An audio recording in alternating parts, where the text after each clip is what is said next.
All right, what's good, everybody? Welcome to the Sons of Kojima podcast, and I am joined by a fucking group of people. Let's start with Mr. Machine Gun Moogle. Say what's up. What's going on, guys? Happy Valentine's Day. Fuck you. We got Fred Fox. How you doing, sir? Whoa, now what's up with the hostility with Valentine's Day? I'm not an emotional person. What's going on, Fred? Happy Valentine's Day, everyone. I won't say Happy Valentine's Day to Che because that would be a little bit weird, but hello, everybody. Thank you for showing up tonight. I appreciate the warm welcome, Che. We have the superior artist. What's going on, Torres? Sup, guys? All right, next we have Miles. How's it going, Miles? Hey, how's it going, Jay?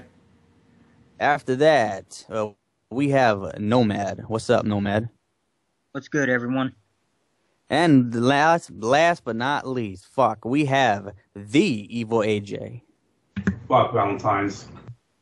I agree. What's going on, everyone? Man, you guys are a bunch of goddamn Valentine's Day Grinches. They really are. They're Scrooge. Hell yeah. Man, what the hell is this? All right, well, hello, everyone. Welcome to this Valentine's Day extravaganza. We here at the Sons of Kojima wish you love and all that other good stuff. None of the sexual stuff.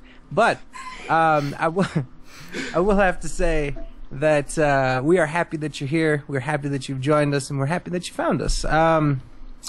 I guess it would be good to do a quick charity plug. As you can see at the top of your chat, our charity link for Charity Water is linked up there. We would very much appreciate if you checked it out and helped us share it. Of course, if you donated, that would be awesome too. But the thing that we're after is giving attention to it, spreading the word, and maybe those that are more fortunate can donate if they so choose. But the charity in question, Charity Water, is an organization that funds clean water projects in developing countries in places like Africa, Southeast Asia, and Latin America. Many of these people that are affected have likely never had access to clean water, usually travel on foot several miles to get water from a local body of water, and usually it's not all that clean or healthy for them. So what these guys do, they take 100% of public donations. That means that this campaign that we're doing, 100% of those donations will fund drilling of wells, water purification, all that other kind of stuff. The way that they keep their lights on, the way that they do any sort of advertising, build the website, they use private donations for that. So rest assured, 100% of your money goes towards the actual cause that we're, acting towards. And as always, thank you so far, everyone who's donated, everyone who's shared it, everyone who's helped out. We very much appreciate it, and we could not do it without you guys. Yes, sir. Yeah, man. It's freaking awesome. Thank you so much, guys. And we are happy to suffer to entertain you for the charity. I guess that would be a good time to give a little update here. So, of course, as you guys know, Loophole did his 24-hour meme run stream. And Mr. Che here, why don't you tell us about your charity challenge? Well, it was originally, and before anyone freaking fills your head with misinformation, it was supposed to be 80s workout videos. But what happened was I got settled in, I got nice, I got the camera on, everything's recording, and then some bullshit jump cut pops up, and it's fucking, hold on, here's the best part. There's freaking men engaging in fucking activities that are not supposed to be workout activities. It's Activities? Yes, and I'm gonna say XXX bullshit. That's what it was. So, and it kept on fucking popping up. I swear to fucking God, it would pop up for like 5 seconds and boom. I couldn't even react to it. I couldn't even predict it. And then one was even a fucking setup. It took 15 minutes to get started, then it tricked me into some 30-minute fucking bullshit video. But you can get, like I said, thank you to the master. He took all the best clips from that fucking video and clipped them into one highlight reel, which I will let you guys know on Twitter. Now, this highlight video is mainly just me dying of laughter, and also to my reactions. There's a reason why. I was also there laughing too. I was too. I would like to give a special thanks to what is that? I just want to make sure I say it correct. Oh, That Old Shogoth. And he goes by Shogoth in general. I see him on Twitter as well. That Old Shogoth was the one that suggested that. He's in the chat right now, so say hi to Mr. Shogoth and thank him for the inspiration for this challenge because that was outstanding. Yeah, it was outstanding, right? It was outstanding. Bullshit. It was one of the funniest things that I have seen in so long. Honestly, I could not... If I wanted to, I could not reproduce that kind of laughter. The last time I laughed like that is when I saw that Iron Sheik shoot interview with the, you told me you come to New Jersey, all that shit. Yeah, the infamous one. The infamous one. I definitely want to thank everyone that came there. They were laughing like a motherfucker, and honest to God, looking back on it, I've never seen Fred laugh like that in my fucking life, and I probably never will again. Probably. So, that was awesome. As far as upcoming challenges, just do the quick rundown. We've got SoK Plays Games with the Stream, SoK Let's Endure of all the This Is How You Don't Play for the GTA titles. Loop is going to write an 8-page paper on how Renegade is a casual. SoK Plays Board Game Online or Tabletop Simulator. Loophole is going to play all 4 Sly Cooper games on stream in 2 sittings, the first sitting of which will be on Sunday. He's going to start Sly Cooper 1 and 2. Now, Fred, before you actually go ahead and continue on with that, at 35K, and I'm going to make this as an announcement, to make up for the incidental fact that I can't play the CDI games, because my PC, for whatever reason, is a piece of crap, when it comes to running that emulator, I'm going to make it up by playing a bunch of shitty games, meaning Superman 64, and if I can get Big Rigs to work, I will stream that too. I'm gonna play any shitty game that I could possibly get my hands on. I can't say all the way through, but I plan to play those games, and it will be funny. And, hey, Muko. Yeah, what's up? Play Desert Bus for 24 hours. Yo, that is all right. Now, not 24 hours, but that is at the $5,000 level. We're doing Big Rigs Over the Road and Desert Bus. Oh shit, that's already in there? 5 stacks. Oh shit. Oh my God, is that fucking Crazy Bus with the worst fucking theme music of mankind? No, it's the Desert Bus a different game. Yeah. Oh God, I can't wait for this. Someone else is doing Sonic 06, actually. But yeah, we also forgot that I'm also doing a charity challenge too, and I hate to mention it, but if you want me to talk about it, Fred, or let you go on with the rest of them. Be my guest, man. Like I said, it's just a rehash of the list everybody knows. So for people that haven't seen it yet, I am playing through Time and Eternity from beginning to end for charity, which is one of my least favorite RPGs ever. Is one of the downright worst fucking games I've played in terms of an RPG, and I'm playing it for charity because it's not only torturing myself, but it's entertainment for everyone else. But it's for charity, and I'm doing it for the lulz, I guess you want to say. And I guess it was okay. It's fun to talk with everyone. It was a great experience. And Friday, I'm obviously going to go back to streaming it because today, obviously, I couldn't stream it because there was things that happened, and we were setting up for the podcast, and I didn't want to overdo it. So yeah, tomorrow, hopefully, I'll be able to conclude it. And yeah, that's pretty much it. Awesome. So, moving on, we also have, as mentioned, Moogle's marathons. Moonman is going to be watching 4 hours of My Little Pony. Now, that's definitely going to be a fan favorite with Kay Gallion, a longtime viewer and fan of the show. We've also got Torres here reading 50 Shades of Grey. That's going to be fantastic. Y'all just want me to die of insanity. I mean, oh my God, dude, that fucking book is for like chicks. Yeah, man. That's why we made him. We asked him. Okay, there's one thing I want to acknowledge. Actually, I think it was 35K, or is it? I can't remember 3K or 35K. I think it's 3K. Orange Lightning said that he wants to marathon both Sonic 06 and Sonic Boom from beginning to end. Shit. Wow. Yeah. All right. I forgot to mention that. It's not part of SoK, but I thought I would acknowledge that.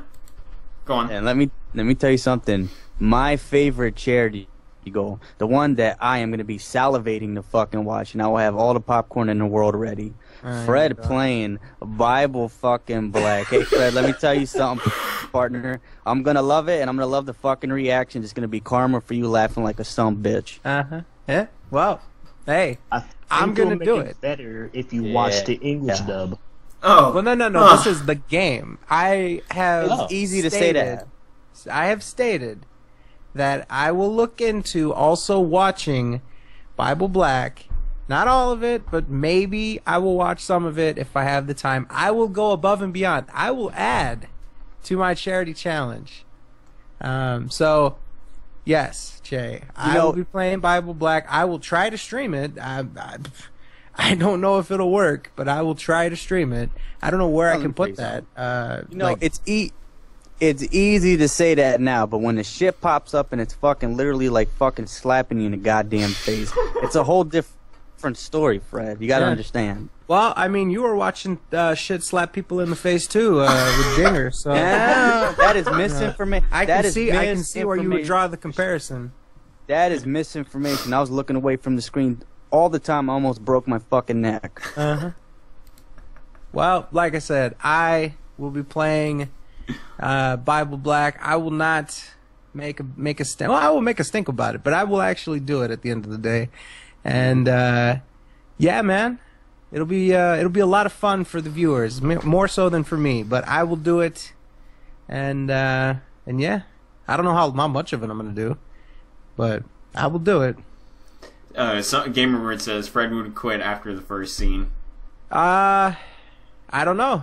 I mean, that's the thing, though. I'm gonna make a Hitbox account specifically to try to stream this. So you know, I guess I'll go until I get shut down. Sing Long says Hitbox will allow it. They allowed Honey Pop. Whatever that is. But yeah. So let me just give a quick shout out to 2 recent donations. We've got K Galleon with another nice donation as of a couple hours ago, and an anonymous donor also donated to us. So thank you very much, K Galleon. Thank you very much, Anonymous. We appreciate every cent. So thank you very much for donating to our charity. I like that his comment is Loop, Che, and Moogle are the only ones with balls so far. More goal progression. Well, hey, we set the goals. So as soon as 3,000 is done, I will have at it. But what about my hot sauce drinking? Oh yeah, that's right. What dollar amount did you put that for? What is that? That's gonna be. Oh yeah, that's right. You already did the hot sauce. Yeah. That's true. Yeah, seriously, I drank a whole bunch of hot sauce. That was like the 3rd hottest pepper. Yeah, and a lot of fucking ice cream. Quick shout out. Just then, the most recent donation comes from Mariner1712 in the chat. So thank you, good sir. Kudos to you.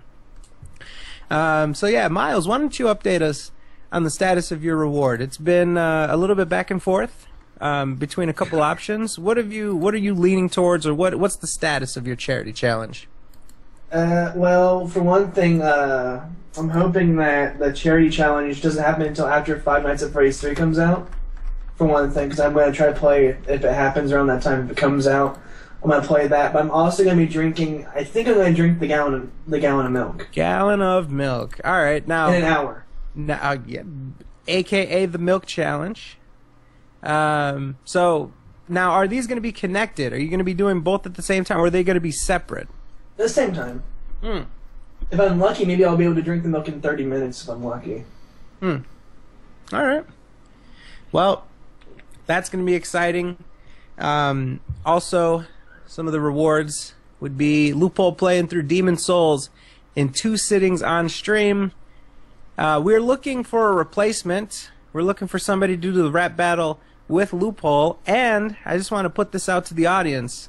Lester has decided against doing the promo on Barnabas, unfortunately, to much of our disappointment. So either we're going to find a way through the help of our audience to peer pressure him into it, or we're going to have to find an alternate challenge for him. He has proposed that he's going to play the Fallout 3 and New Vegas DLCs, which unfortunately to me seems pretty enjoyable, actually. I played through the Fallout DLCs myself, and I thought they were pretty fun. So we're gonna have to find an alternate challenge for Lester here, and I would just throw out there, and I'd see how you guys respond to this. What if we had Lester sub in for Renegade to do the rap battle with Loophole? Oh my God. Oh. MC Barnabas. Dude, that would be amazing. What about the Yo Please. Mama battle? That'd be way better than friggin' Renegade. By far. You know, goddamn. The holy OG. You know, I was actually thinking of a charity goal, but I can't promise it. I was thinking of fucking finding somebody, like maybe a amateur fucking MMA fighter, and I just, take one fucking leg kick at full force. But I can't promise anything. But I'm looking into it. I want to get like New Jersey, head up like Sarah Longo, have Chris Weidman hit you in the leg with a leg kick. Yo, hold on. I said amateur partner, but I'm thinking about it. If Chris Weidman hit you with a leg kick, I'd donate $50 on the spot. 50 fucking bucks from taking a leg kick from Chris Weidman. That's a lot. That's a lot of money. I'm gonna be in a fucking hospital. No, he'll go like 30%. He won't go 100. You'll just be in the doctor's office. Oh man, Chris Weidman. If Chris Weidman hits you with a leg kick, man, shit, that would be awesome. I don't know how to guard against that. You're not supposed to. What do you mean?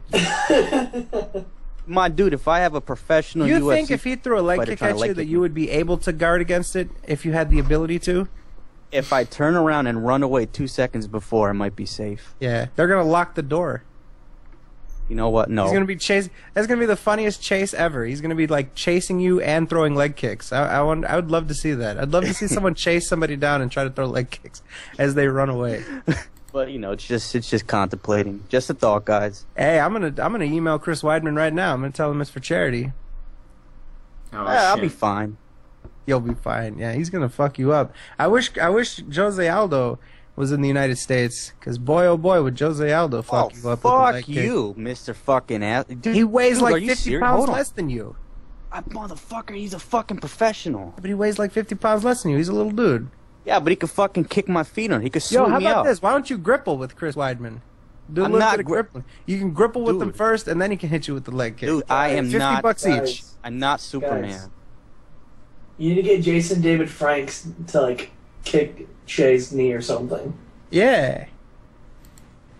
Yo, Chris Weidman will teach you a couple things about grappling, man. Yeah. Right after my fucking neck gets broken. Well, no. He's not gonna break your neck. He's just gonna, choke you unconscious. Oh god. All right. Cool. Awesome. You'll wake up in like 30s. You'll wake up in like 15 seconds, and you'll just have like a bad headache. That's all. I've been choked out, like, I'd say over 25 times. People are wanting Jason I didn't do David anything. Frank now. I don't want to be fucking choked out. JDF? Yeah, JDF, man. Yeah, man, I'm JDF. gonna get my ass kicked by the It's fucking morphin' green time. power. You're gonna fucking hit you with the leg kick. Oh, man. This is way funnier than it should be. It's awesome. It really is. So anyways, back on topic. We're looking for a replacement challenge for Lester. Pixel Hero gave us the suggestion that we potentially have Loophole face Lester in a rap battle or a Yo Mama battle, whichever one. But we're definitely not all that thrilled with Lester playing the Fallout DLC. That seems like something enjoyable. It seems like something I would do for fun. So definitely not good. Idea. Yes. Make him play. What's the game called? Cat Mario. Cybon action, yeah. Make him play the most ridiculous game that is really hard to win. I want to be the Boshi. We were also thinking, like, instead of doing the promo on Barnabas, that he can do, like, the Angry Video Game Nerd Bible games. Like, the one where you're like Noah and shit, or all that stuff. Bible Buffet. I'm thinking he should play I Want to Be the Guy. People are saying Cat Mario, yeah. Alright, so we'll do some more research in that. We might put out a Google Doc for it. Yeah, we're very close to 3,000. Just a heads up for the 3,000. We've got me playing Bible Black, Lester doing something, Loophole playing all 4 Kingsfield games in 2 sittings, Kamasubu good friend of ours, playing, not playing, but reading the My Little Pony fan fictions. And, of course, Loophole is going to do a little bit of wall humping again. He's going to get all nice and close and personal. Maybe, if we do it quick enough, maybe he can do it for Valentine's Day, guys. Oh, boy. Oh, boy. Loophole's got a really hot date with the wall. Yeah. Beats his hand, right? Beats his hand. Get it? Beats his anime pillow, too. I'd like to announce something real quick. Uh-oh. Oh, Uh-oh. crap. Wow. This is something I just thought for a quick second, but I'm thinking about, don't know when, I think about doing like a little fan art for the pre-stream. Like you'll be seeing like a bunch of random art related to SoK, even some of the crazy shenanigans y'all done. Like you might see one with written Loophole, you might see one Loophole humping the wall, you might be seeing Chase reaction to stuff. Nice. It's gonna be Awesome. a bunch of Oh. crazy stuff happening in those That drawings. is fucking awesome, man. Because I was thinking like, you know, maybe the fans will probably like seeing some little art before our show begins, you know? No, we love your fucking art, man. Awesome. That'll be a lot of fun. Yeah. Have our own little pre-stream. The only difference, obviously, we start our pre-stream before the stream, and then we start when we're supposed to. So it is an actual pre-stream. Yeah. Exactly. Oh my gosh, I'm sorry, but fucking Leo King cracked me up. He said Lester cosplays as Jesus. I'm sorry, that's hilarious. I'm sorry, go on. I think that's pretty funny. Get your dollar bills out and donate to the charity to see some top tier wall humping. Dollar bills.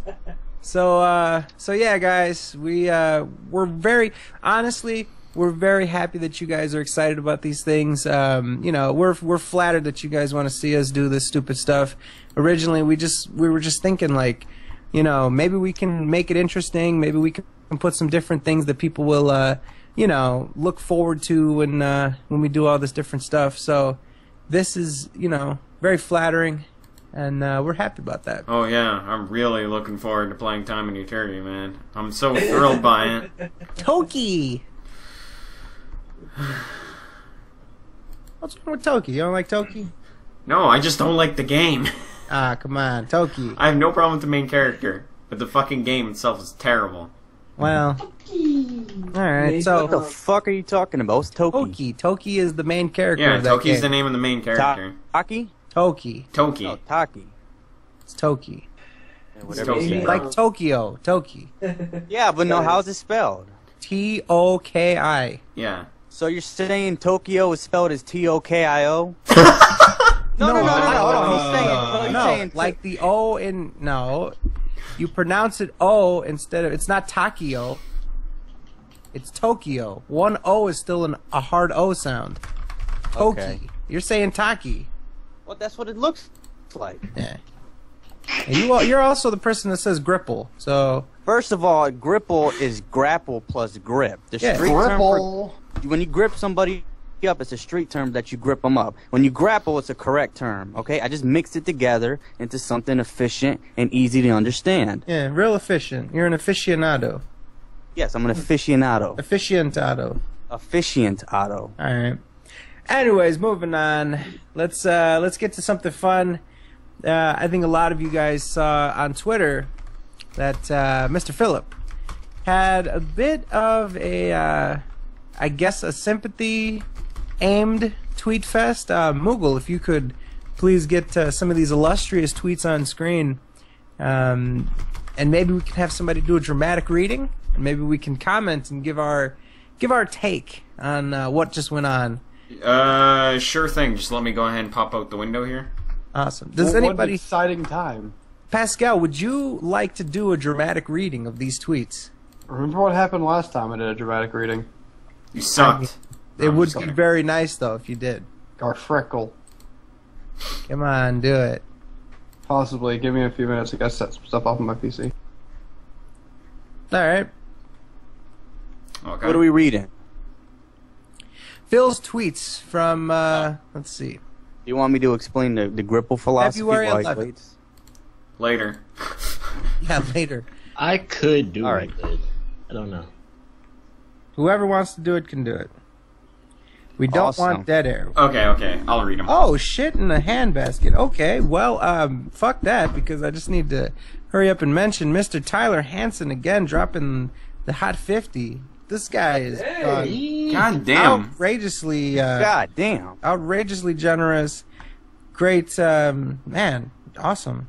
Wow. You must really want to see you, Fred, playing Bible Black. Tyler Hansen really wants to see me play Bible Must Black. really want to see Miles eat some damn cheese. And some No, I'm not damn eating cheese. Sorry, Pascal. I already announced They that. want me to read 50 Shades of Grey. Everybody knows that. Alright.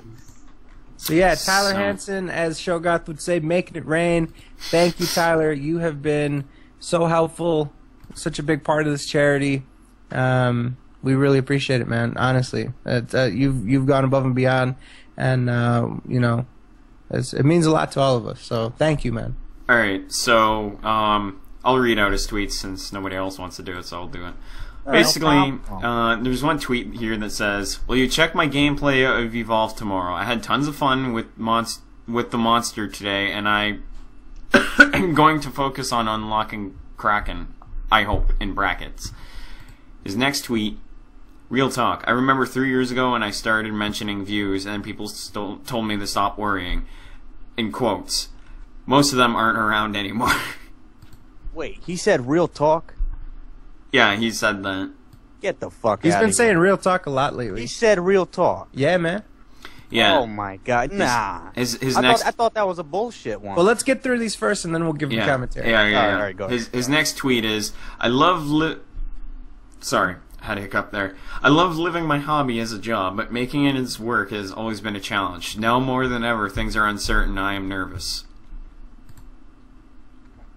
Oh, boo-hoo. Yeah. His next one. "I used to sleep easy knowing the future was uncertain, but positive road." What the fuck is he saying? "Now I play games and pray somehow catch on with an audience." Okay. By the way, I'm reading it like he's typing it. "I'm liking Evolve, but will people care? What about Majora's Mask and Monster Hunter? These things weigh heavily on me now. It's different." His next tweet is, "People will say, just play what you want, but what happens when I do a summer retro, it doesn't catch on. It's not 2011 YouTube anymore." Okay. His next tweet, "Every night I go to sleep nervous and hopeful. Every night I go to sleep nervous and hopeful that people will still care tomorrow. I still do, but that doesn't mean others will anymore." Oh, Jesus Christ. you serious? Guys, we ruined his life. I Yeah. don't care if I make $1 a day. I will still continue to do this. Quote from FGC. I just can't believe he said real talk. Out of all the There's people one in my more, right, life, Google? I think. Here's the thing. I didn't get that. Oh, all right. Well, here's the last one. I'll read it. "Here's the thing. I'm not in it for the money or fame. I'm in it to do it for the love of the game. So I'll be nervous and worried, but won't stop." oh my Oh boy. So, let's compare and contrast. All right. He says, "I'm not in it for the money," and 4 tweets back, "Now I play games and pray that they somehow catch on with an audience." So, what does an audience mean for Phil? Let's say that people watch his playthrough as opposed to not watch his playthrough. What does that mean? Well, that means he makes money. Why else would he want people to watch his videos? He directly references the fact that, well, you know, if I just did really long videos instead of a bunch of shorter ones, I would make less money and I'd be out of business overnight. Like, you can't have it both ways. You can't say, I don't do it for money, but I do it for money. You do it for money. This is your job. You're desperately clinging on to this being your job. You do it for money. You constantly reference how it's about money and how it's a business. Your rules of your forum say that the forum are an integral part of your business and therefore will be policed in a way that you can't say anything negative about him. You can't have it both ways, man. Not to mention, that's his only source of income. So for him just to say that it's not about money is fucking bullshit. This guy, I swear to fucking God, I don't know what's wrong with him. I don't know. I don't know if he does this shit so he can have people patting him on the back that he hopes he gets a a sympathy fucking tweet or whatever. It's just, I just can't believe he said real talk. Someone should just donate a box of tissues for DSP. I'm not donating shit. Well, I mean, it's just this whole tweet chain was to garner sympathy. And when you look at the way that he acts and the way he conducts himself, it's completely different. He does not act like he's unsure about his future, and I think about this all the time, and it just makes me so sad, and I'm down about it, and I just, please care. And then you see he goes on the forum, fuck you, don't tell me what to do, I don't want to hear any criticism, fuck off, fuck you, locked, blocked, you're banned. And, he's taking this aggressive stance, and again, you can't have it both ways. You cannot be an asshole to people, your fans, the people, your audience that you want to capture, and then do some late night tweeting and say, oh, well, I'm so sad, and I'm just thinking about things deeply. I'm having some introspection here, and I just need you guys to stick with me and watch this. It almost seems as though he's guilt-tripping people into watching his videos that aren't doing very well right now with the Evolve and the upcoming Majora's Mask and stuff.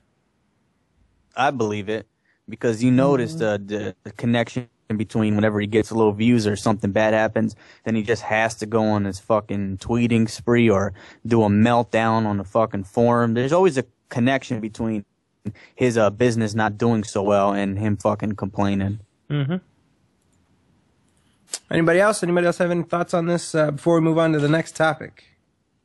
I'm Plebeian. shocked. I'm shocked too. All right. Next topic, of course, would be Mr. Phillip has some Patreon goals. I will do the honors. I will tell you his updated Patreon goals, and we can give a little bit of commentary. First of all, $5 or more per month, of which he has 23 patrons. $5 a month, you get your name featured in a special thanks to the following Patreons section of a video, most likely the Hate Live podcast once a month, and it is a recurring perk. $5. $40, of which there are only 20. 0 people are doing it right now, so there are 20 open spots.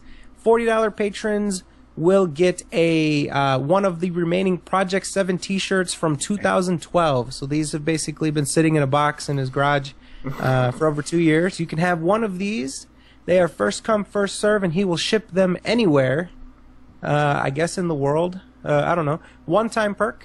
He can also autograph the shirt or a business card for you, which is awesome, I guess. $60.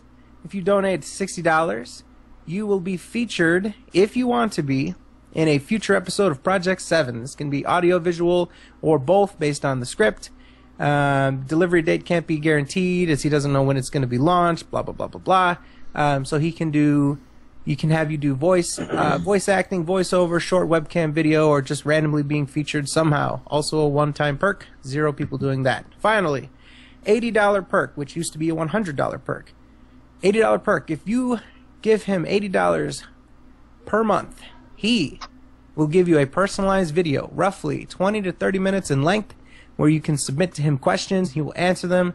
He will personally address things to you.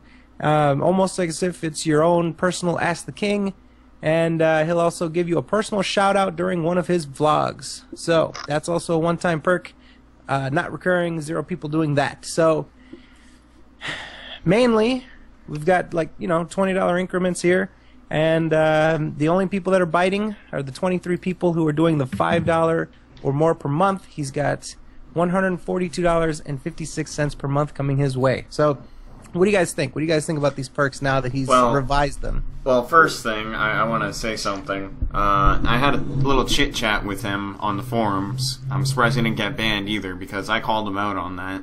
I thought the $100 perk was absolute bullshit, and I don't think anybody should ever waste their money on that. I don't care if you're a fan or not. Nobody should waste their money on $100, because that is not worth $100. A t-shirt, a shout-out, stuff about Project 7, like being on there and shit like that. That's not worth $100. You gotta give way more than that, and that's what I told him on the forums. Dude, you gotta pay.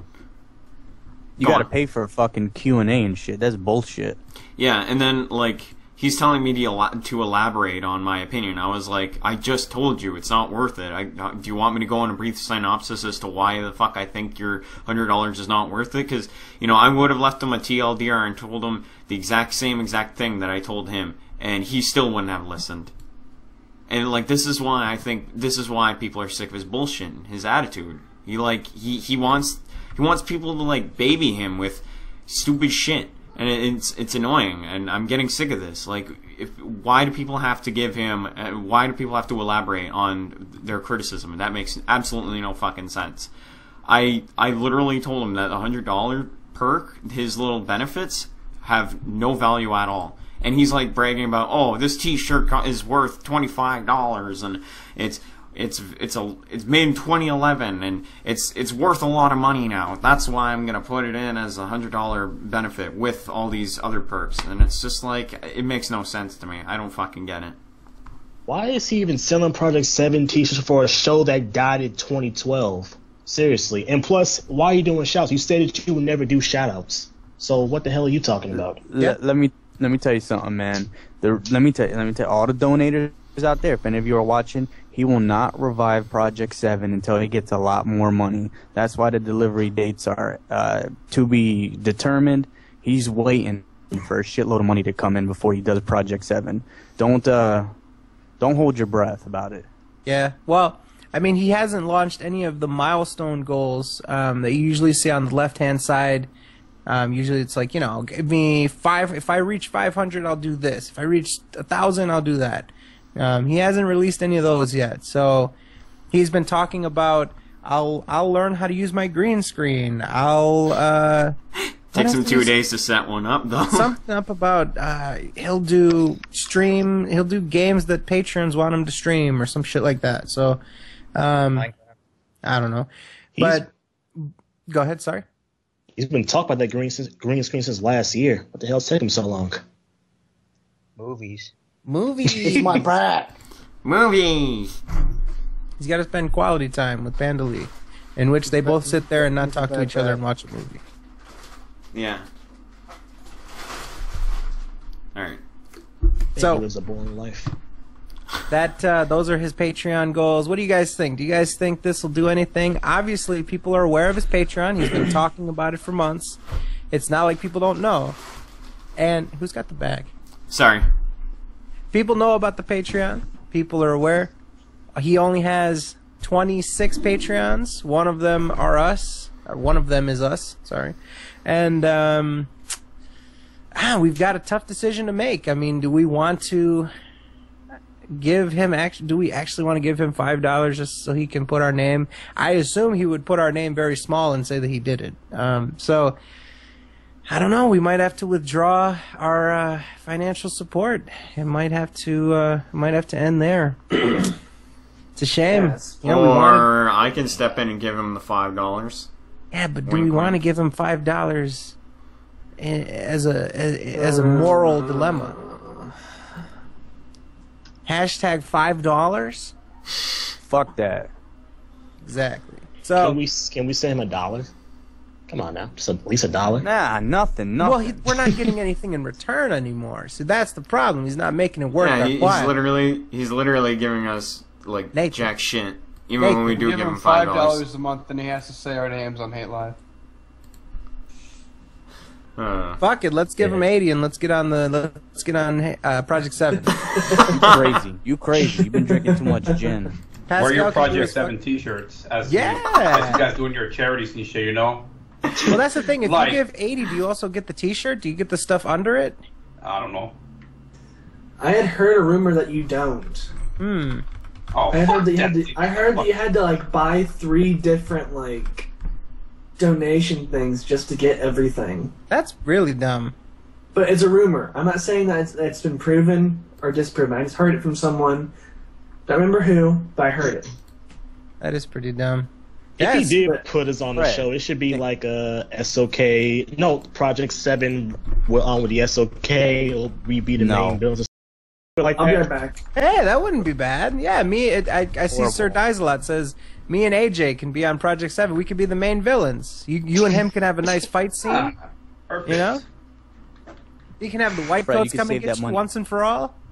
You could save that money for pistachios. Come on. Yo, don't talk shit about pistachios. Oh my gosh. Mr. Richie Rich. Yeah. Well, I mean, Does I'm just saying. Did anyone ever acknowledge this? That underneath his thing on Patreon it says gaming content creators since before it was cool. Hey, he's a hipster. Yeah, I don't get that. Tales of pistachios. Very nice. I like that. Brilliant. Also, I just noticed this bullshit apparently donated to him to his Patreon. He does have it on there. I don't know what amount he's giving. I don't know. You know, if I believe he said he was like somewhat a fan of Phil, his vlogs or whatever. So I don't know. Seems reasonable. You know, you kick the guy a couple bucks. If you're genuinely a fan of him, I don't see how that's a negative thing. So yeah. Wait, Fresh Brizzle, are you being serious about that? He actually broke up the $100 tier because of what I said. Because if it was just me saying that, if it was just because of me, that's pretty pathetic. I doubt that though. I think other people are complaining about the same exact fucking thing, not just me. Yeah, I saw that God Rivan put his own you know, suggestions and stuff like that. So there were a number of suggestions on there. But yeah, if you want to take the credit, that's all good. Well, I can't really take the credit because it wasn't just me that fucking literally told him that. So, yeah. But that's pretty funny though. Sneak peek of Project 7 reboot for 2015. Very nice. Alright, sorry. Somebody linked one of AJ's tweets. Oh god. But moving on. I think that well, I don't know. We'll think about it. I don't know if we're gonna give him $5. So we'll see. Next topic on the docket, of course. A nice little development on King of Hate forums. So obviously, as you guys know, it's still a wasteland. Obviously, as you guys know, it's not a fun place to be or anywhere where you could exercise any sort of free speech or any sort of I don't know. You can't express yourself. Is this going to be our next topic? Yeah. I'm back. Plugging YouTubers on there by any Yes. chance? Yeah. So Mighty Onyx has said that you are not allowed to promote any other YouTubers as long as it's like gaming related or whatever else like that. And somebody asked him, well, yeah, I mean, obviously Phil doesn't want him doing that. I can see why that's Phil's rule. And Onyx responded, that's not Phil's rule. That's my rule. What? Whoa. Whoa. Yeah, I called correct. him out on that. I was just like, seriously? It's a damn forum. People should be allowed to link and share whatever the hell they want. It's not hurting anyone. That's not Phil's rule. That's my rule. What? That was Monday at 1:36 p.m. Eastern. I'll actually link that in the chat. Give me a second. Bow, bow. Like, what a jackass. There you guys go. So there is No, he has. post. That Onyx guy, he has been fucking bitchy with people, dude. He acts like a fucking woman. Mm-hmm. Yeah, I mean, he told Jabbaman, oh, wow, you're like a 6th grader, aren't you? When all he did was he just posted a screenshot of what Phil said, or he just posted a screenshot of what Mighty Onyx said without even commenting on it, just sort of cut him down just for calling attention to something he said. But, yeah, there's the quote. I'm sure it's also been on the hashtag King Hate Forum, so, you know, whatever. But, yeah, it's not good. Definitely not looking good. So what do you guys think? What do you guys think about this development that you're not allowed to advertise YouTubers on King of Hate forums? Oh, thanks, Nomad. But, yeah, it's... I honestly, it's like, why go on a forum and then, like, when people say shit like that, that just completely just makes you turn away and, like, go to a different forum. Because that's a shithead thing to do. And, like, to just boast the shadow rule like that, that's pretty ignorant. And it's like, people, you know, want to share their favorite YouTubers other than just DSP and shit. Like, the forum, like, if DSP's true intention of the forum was just so he can plug his shit on the forum, then he's not doing the forums right. If DSP was treating the forum as a community, then maybe he is treating it right. But obviously, by the looks of it, he isn't really, because almost every other thread that he's been in hasn't been like anything in the others section or any other things. It's mostly just the topics that are about him. And I don't get it. Like, why are they getting so butthurt because, like, you're plugging other YouTubers? Like, what if I want to share my favorite LP, or what if I want to share my favorite podcast, or what if I want to share just my favorite YouTuber in general that's really entertaining? Like, you're not going to let me freely talk about who I like as much as, you know, the person that obviously is running the forum and that? Like, you're completely hurting your fans and your reputation just from saying stupid shit like that. Mm-hmm. And it Well makes, said, man. Yeah, it makes no sense. I don't get it. It really doesn't. Wait, I got a quick question. Thank you. Sorry about that. I got a quick question. It's all good. What's up? Go for it. Didn't Mighty Nice was the one who created DSP's King of Hate website, right? Mm-hmm. Yeah. He's basically trying Too. to he's basically trying to take it over now. Not to mention, dude, let's be honest. He says that people have the intelligence of a 6th grader. Let's look at that website, man. It's not exactly up to par. I've seen free sites that are better than that. Yep. Yeah. That is the truth. Another thing that's really irritating me is I had been told from him before that he was only making the site for fun and that he didn't know much about DSP's content or watched it, but now he's starting to seem like some of the irrational people that we have seen before. Oh, he said that publicly. He said Yeah. publicly, yeah, I don't really have any sort of affiliation with Phil or anything. I'm not a fan or anything. I just wanted to do this as a distraction from other projects that I had. That's ridiculous. Yeah, that's total BS, to be honest. I mean, he's a nice guy most of the time, like, when I talk to him, but this is kind of just really rubbing me the wrong way. It just seems really fishy. He's been an absolute douche lately, and honestly, he's just he's doing the more and more shit that he says, the more people like will see his true colors and see how much of an absolute douche he is. Mm-hmm. And this is the thing, and I'll be completely honest with you, as always. You look at people like iCured and stuff like that, people that are fans of Phil and want to see him do well, and you know, they're trying to run these forums as a benefit to Phil and all that kind of stuff. If you actually want to see Phil do well, if you want to see him improve his image, if you want to see his views come back, his popularity, if you want to rehabilitate his image, you can't be doing stuff like this. You can't make it an environment where the forum is a battlefield and where people don't feel welcome and where they feel like they're walking on eggshells to post anything at all. That makes it so that people don't want to be there. And and people talk about what happens. I mean, if it wasn't for, let's say that there was no such thing as the King of Hate forums hashtag, people are still going to talk about it on social media, and that's going to spread, and people are going to say, yeah, fuck it, I don't want to go there. I don't want to do the fan art. Oh, sorry about that. Go ahead. I don't want to do the fan art. I don't want to do this. I don't want to do that. I don't want to contribute to that website. It's run like, you know, this or that. So if you actually want to see him do well, you have to not be cracking down on people the way that you are. Yeah. Exactly. You know, like I said, and there is such a thing as bad publicity. You know, not all publicity is good, and it can actually hurt you more than it can help you. You know, I think that's a myth that a lot of people like to say, oh, well, any publicity is good for me. Nah, that's bullshit. Well, I'd like to point something out. I don't know if anyone's ever acknowledged this.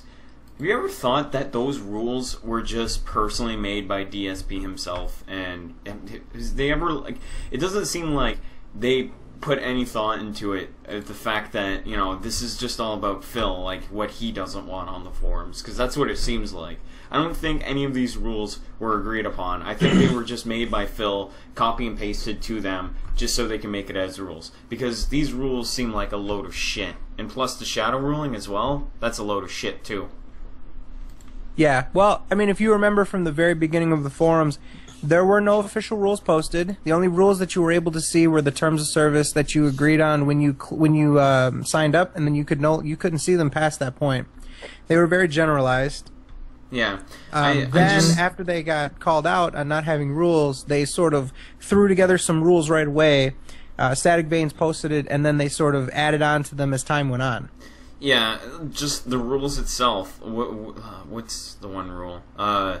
No creating usernames that are similar to the current staff usernames. Like, who the fuck would be dumb enough to do that? I don't get that. That shouldn't even be... Phil with a 1. Yeah, that shouldn't even be... that shouldn't even be a damn rule. Like, why is that a rule? Like, nobody's gonna be fucking stupid and impersonate other people. Like, maybe as a joke or some shit, but, like, why would someone take it that far? I don't get that. That shouldn't even be a damn rule. I don't think anybody's ever, like...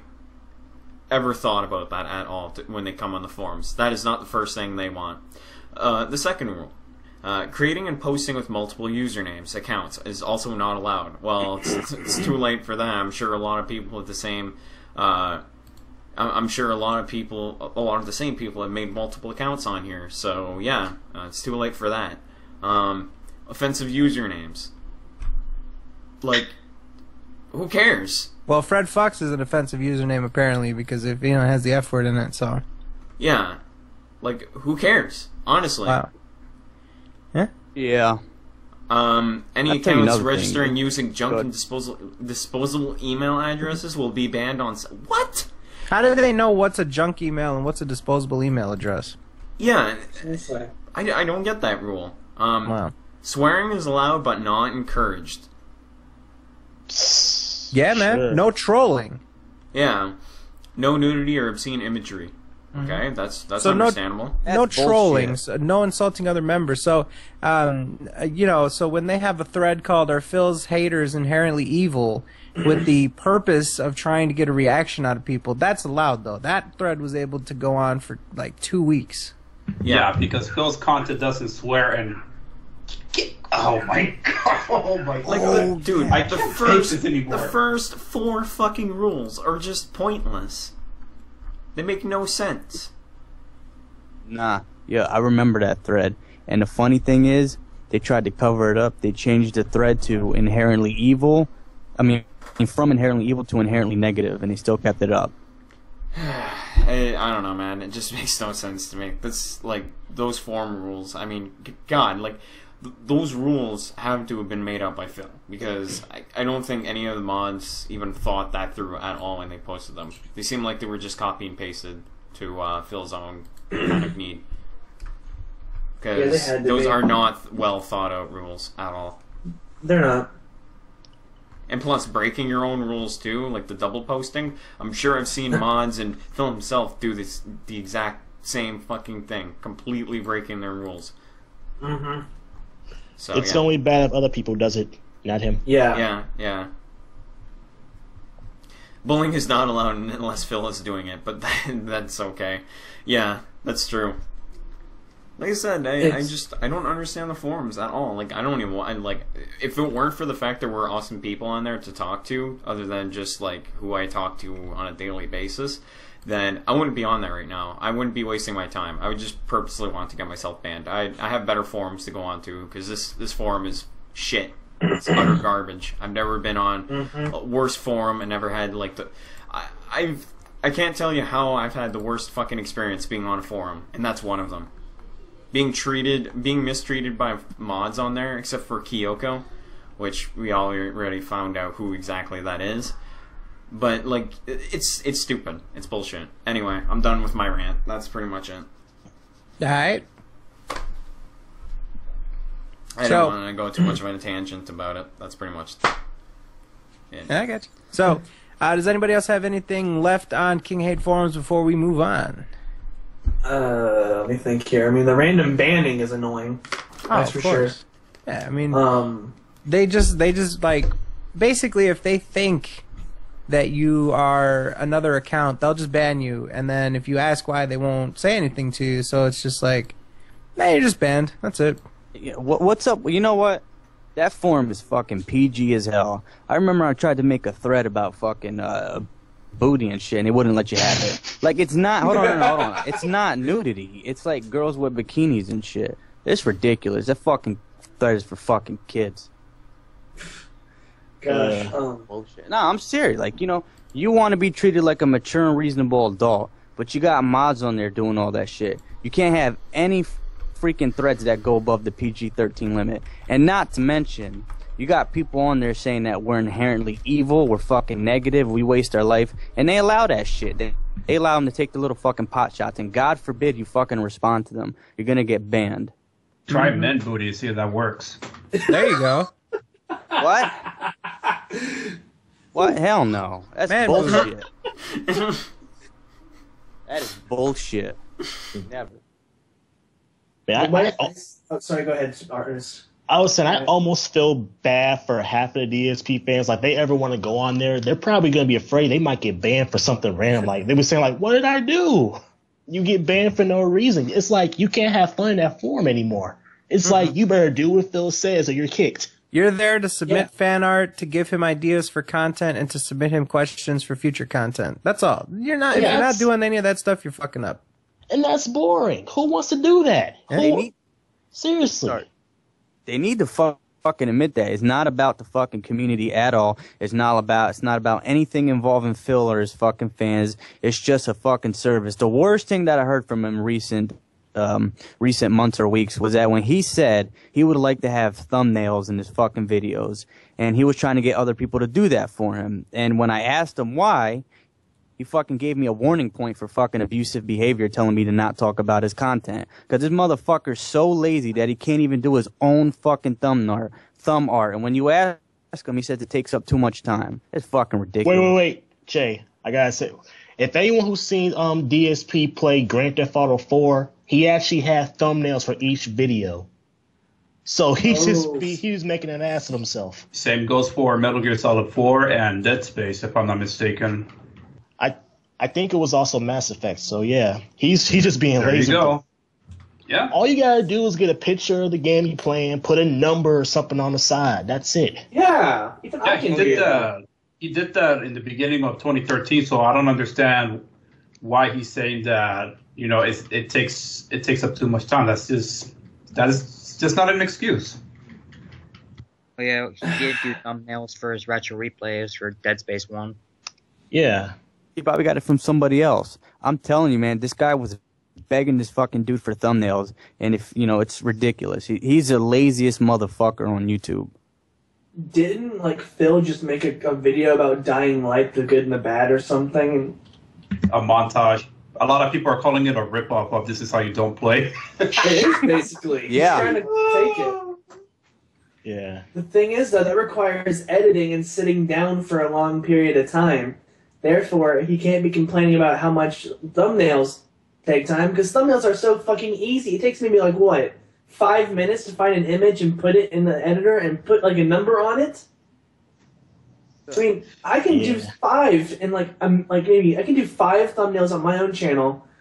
I bet they're not really great, mind you, because I don't have great editing software and such for pictures. But I mean, I can make 10 in 5 minutes.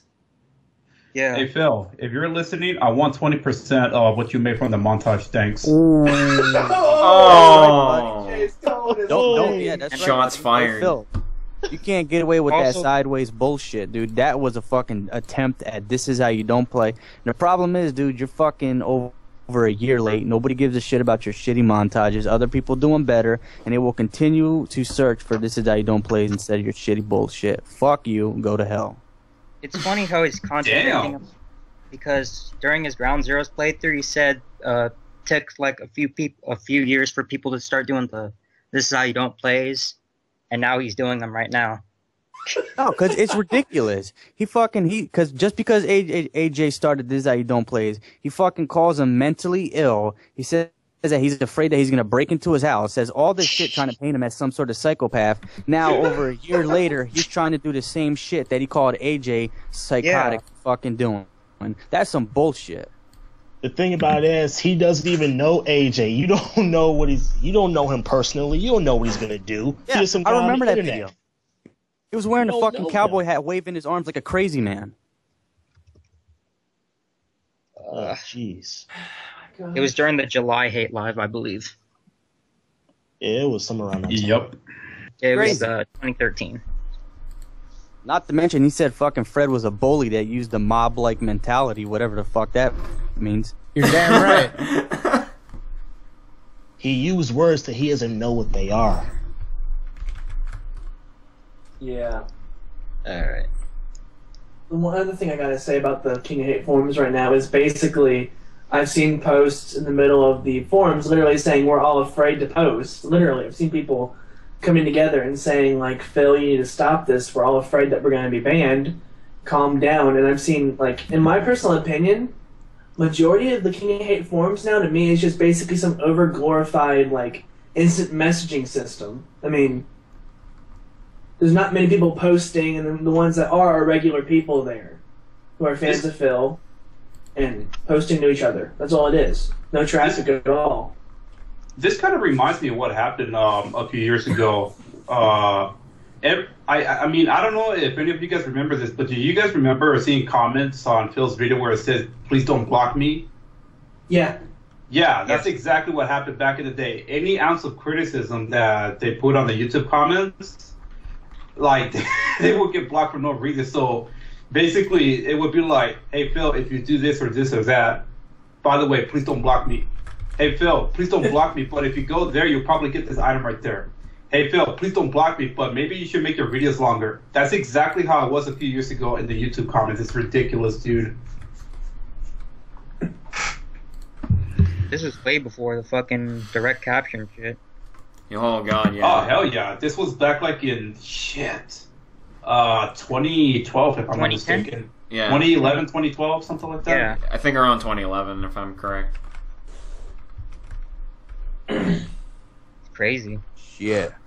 Yeah, well, things are just crazy in general around DSP. His motives and ideas are questionable, and I mean, his personality can be a little strict. I mean, really, I don't like, being like...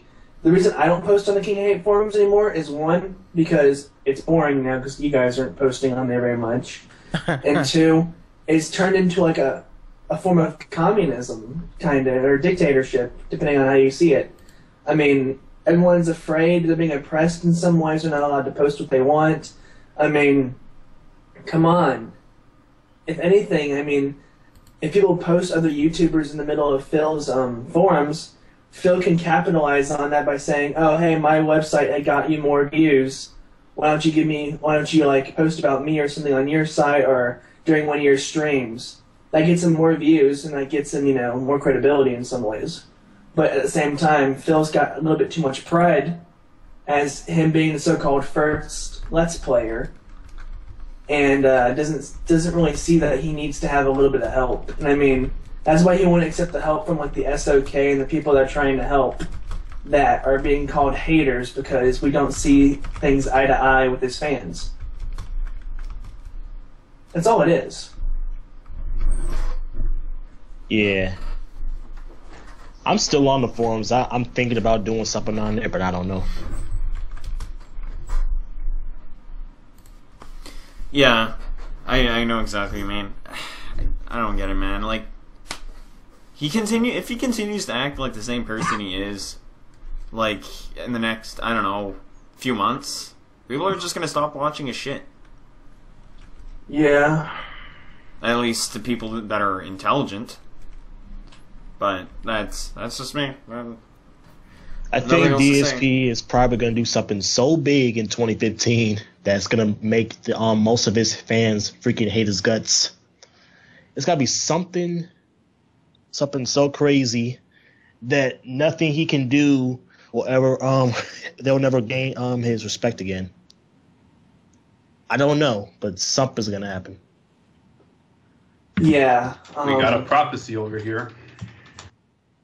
The one thing I'm irritated about, I didn't mean to cut you off, but I'm irritated that he edited his own ED page, I believe, and started changing like what other people have actually written without their permission. That's kind of a bit of a rude thing to do in general. I mean, you wouldn't do that to someone like you walked up to their, let's just say their hard work, like their book. Let's say they have like a book that they're writing and they're about to turn into the publisher. You don't go walking up there and just edit all their work and publicize it. I mean, people are allowed to say what they want to say. I mean, yes, some of the things can be considered to be a little bit, rude in his eyes. But, I mean, in general, I I don't think he should have been allowed to alter it to the extent that he did. In general, yeah. So yeah. Shit. Let me tell you something. You know what's a shame? His fucking Patreon is so fucking lazy. It's ridiculous. You know, when people have a Patreon, dude, they usually have everything set up beforehand. They have a plan. They have everything going. What the smart people and the people that actually care about their content do. This guy has literally fucking had it for over a month, and he's still not getting shit straight. He's still not completely 100% sure on what the freaking perks are, and he's still not rolling them out. It is fucking ridiculous, man. So people already paid you a full fucking month for you not to do shit. We're already almost halfway through February, and you're still confused on what the fuck you want to do with that shit.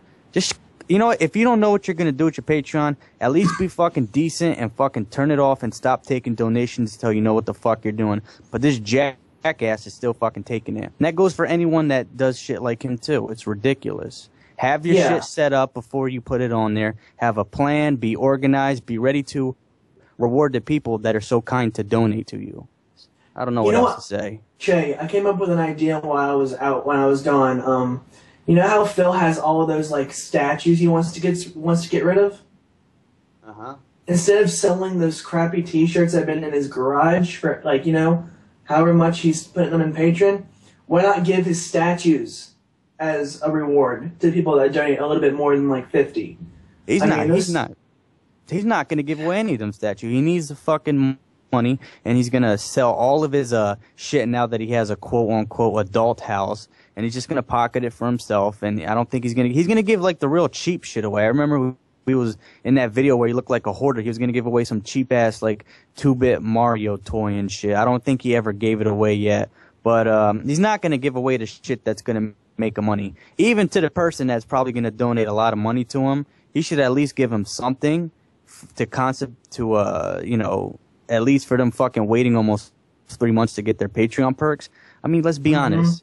Okay, let's say you do the $60 or whatever for fucking Project 7. How long are you going to wait for Project 7 to come out? Because I guarantee you this motherfucker still hasn't had a script for it. He doesn't have an idea for it because he was making a thread about, he was asking other people to give him ideas for Project 7. He's not prepared for it. He doesn't know what he's going to do, and he's probably starting up that Patreon so he can get money to try to do whatever special bullshit effects for Project 7. So all you people waiting for Project 7 is not going to come out till he gets more money to it, and it's not going to come out till he takes one of your fucking ideas and uses it. Yep. Yeah. People in the chat are saying he's going to sell them. He thinks he's going to get thousands off the statues. But I mean, if you really think about it, even if he just gives one statue away for a certain amount of $, you know, certain amount of month, I mean, even if it's a one-time thing like he's been doing with all his other, you know, patron things, I mean, that's still worth it. I mean, he gets $50 a month just because someone wanted a statue and wants to support him. I mean, he gets that money that he would have gotten from that statue, probably even more in the future. Yep. Well, I mean, that's a good segue, Miles. We actually have 2 last topics before we grab Mega Man. The first of which is Phil selling his figurines. So he just released a video not too long ago, basically documenting the different figurines he wants to sell, the She-Hulk and the Street Fighter 4 Sagat, stuff like that. And he's claiming that he wants to make between 500 to 1,000 per figure, based on, you know, which ones he's going to sell. I don't know. Have you guys caught up with this? Have you guys seen this? I think his problem is that he's not looking at what people pay for it in the end. He's looking at what, you know, the most extreme user bids on his fucking whatever bullshit action figures or whatever he's trying to sell. I don't think he's studied that. Just because you ask for $500 doesn't mean you're gonna get $500. Doesn't mean people are gonna bid for that. Exactly. I'll give you an example of something. So I used to be an avid Yu-Gi-Oh card collector, and people used to go on like eBay and such and like put Yu-Gi-Oh deck, like Yu-Gi-Oh pack boxes for bid. And for the longest time, people would only make like $10 off of them bidding wise because that's how much they're worth, probably $10. However, there are some people that are ridiculous enough to put them for over $200, and they don't get anything. and that's what's gonna happen to Phil if he tries to like sell them that way. He's gonna think that he's overly hyping them up because they're his, and but he automatically assumes that since it's his, that he's gonna get more money because he's a YouTuber that has some decent following, to an extent. Yep. Awesome. So, I mean, personally, you know, it does definitely look like it's a... you know, Phil is always going to try to dress it up and not be, you know, very upfront about things. This is definitely something to the effect of trying to make some money back. I mean, he's swimming in debt. He's got the condo. He's got the house.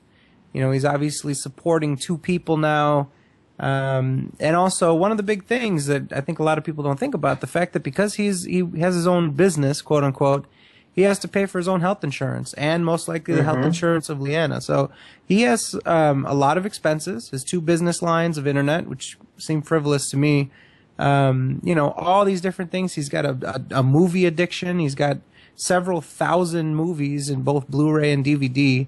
You know, all this different stuff with the gaming, the systems, the capture cards, the computer, all this other stuff. He's got so many different expenses, furnishing the house, and you know, the staycation, of course, that he needs to make some of this back. And I don't know if a lot of people are going to go for these statues. I don't know if he's going to put a lot of care into shipping them.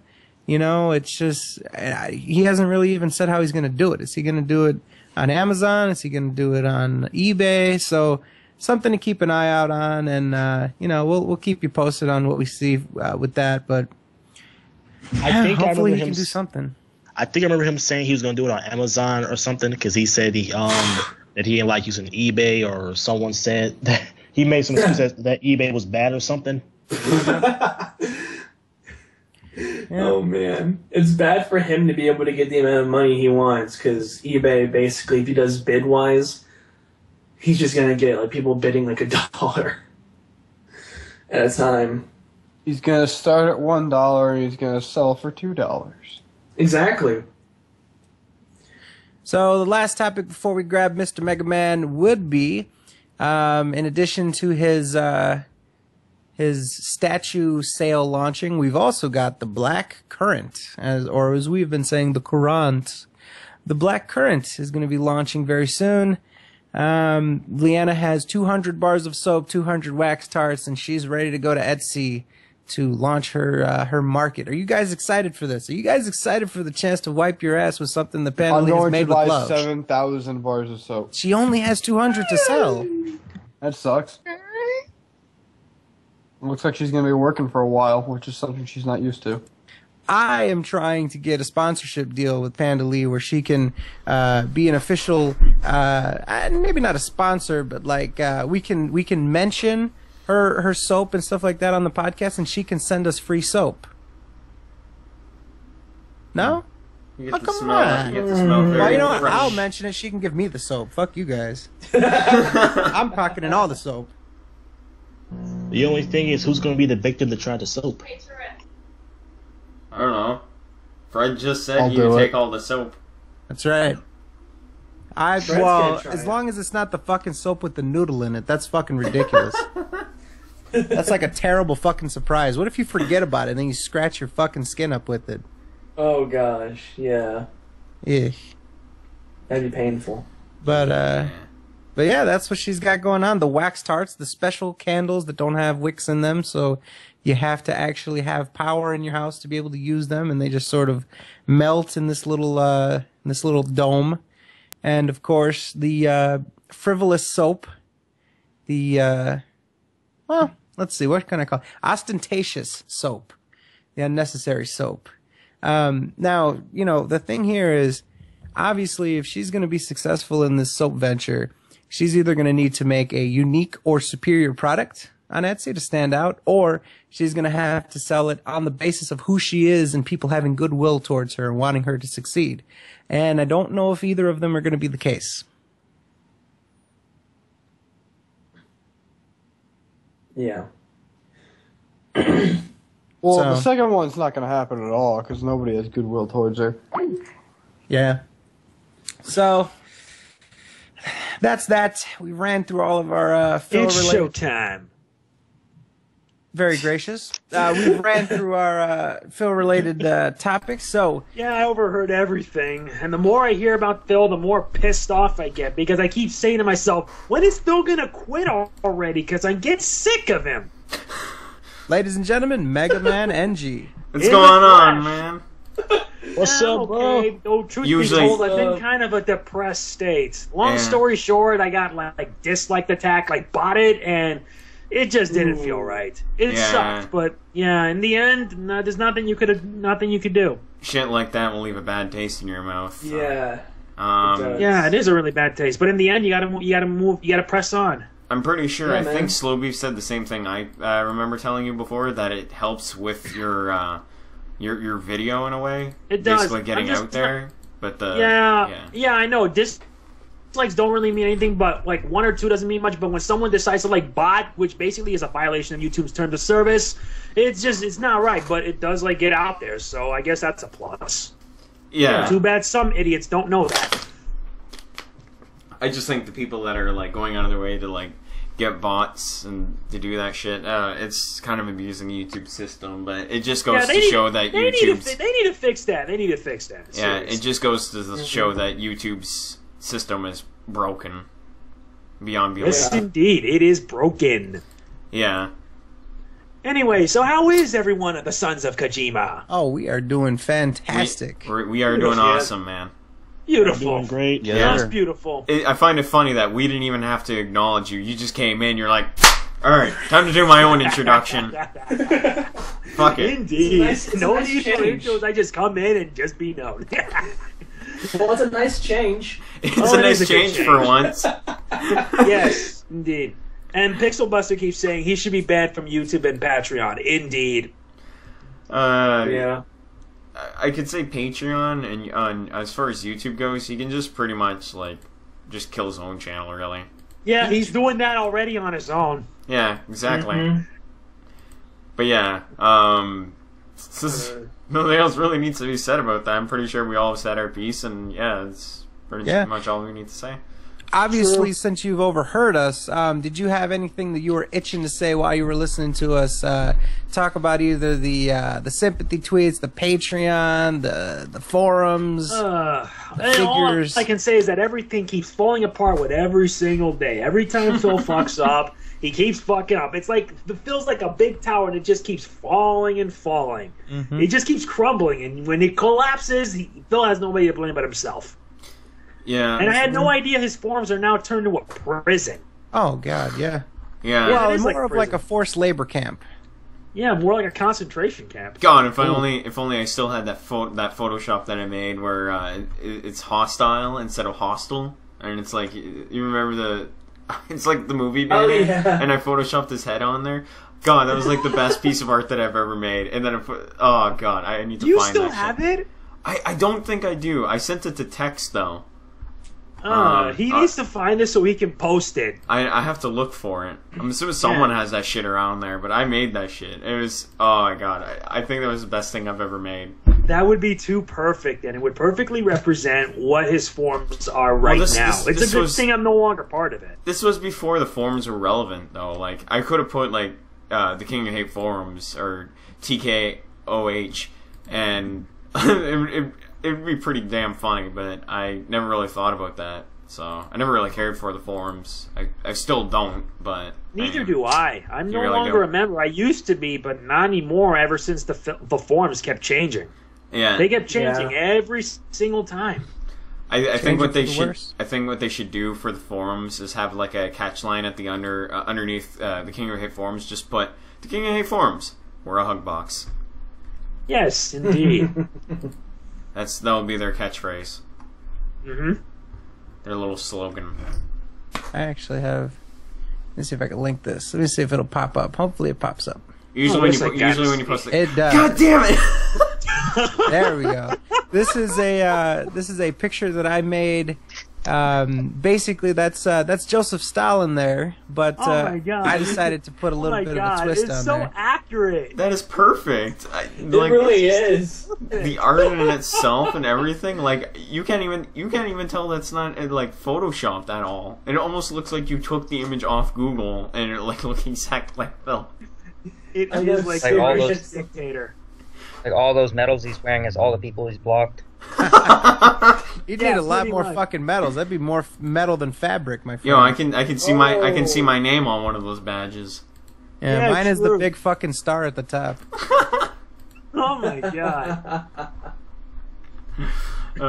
That's great. That's too This great. is just too great. Yeah, I have to find that damn image now, but I have to like delve so far into my Twitter to find it. But yeah, I have it somewhere. I hope you find it. I will, and I'll have to repost it because that shit was great. I worked hard on that. Mm-hmm. So yeah. I think we're done with the Phil stuff. I think. Yeah. I think what's on today's gaming agenda? Well, we've got gaming, of course, and the big development I think recently was a lot of people have been playing Dying Light. There was a little bit of controversy with them sort of restricting the mods that were out there, and now it seems as though things are back to normal. So people that have been playing Dying Light recently, I wonder one why. of them. What's that? I wonder why. They haven't said anything. It seems like it was the parent company more so than They just have said developers. something. There was an update that messed with the access to, like, the ability to mod the game, but they opened it up. They made another update to open it up so people can mod the game again. So it wasn't a purposeful thing. That Was not on deliberate. purpose. Ah. Oh, I see. If it wasn't on purpose, then it's not that bad. Yeah. Well, because the modding would fuck up your game entirely. So Oh, that's true, yeah. I'm assuming that's probably why they waited before they allowed people to mod it. Well, at least now that since they're making the game more moddable, at least now it has more replayability. Many say that Dying Light's a good game. Yeah, I think it's a fantastic. There's a game so lot far. of people saying it's a really freaking good game, so we're It's gonna interesting. go with that. Yeah, Well, though I never I'm played just it, waiting for the Fist of surprisingly. the North Star mod. The only thing Oh, kinda that confused would be me about interesting. There's Anything a Dead Island mod a while back. I don't know That's if where I everybody knows speak. about this, but it's called the Dead Island Fist of the North Star mod. I'll link it in the chat. It's pretty great. Alright, let's let Torres speak now. He was trying to.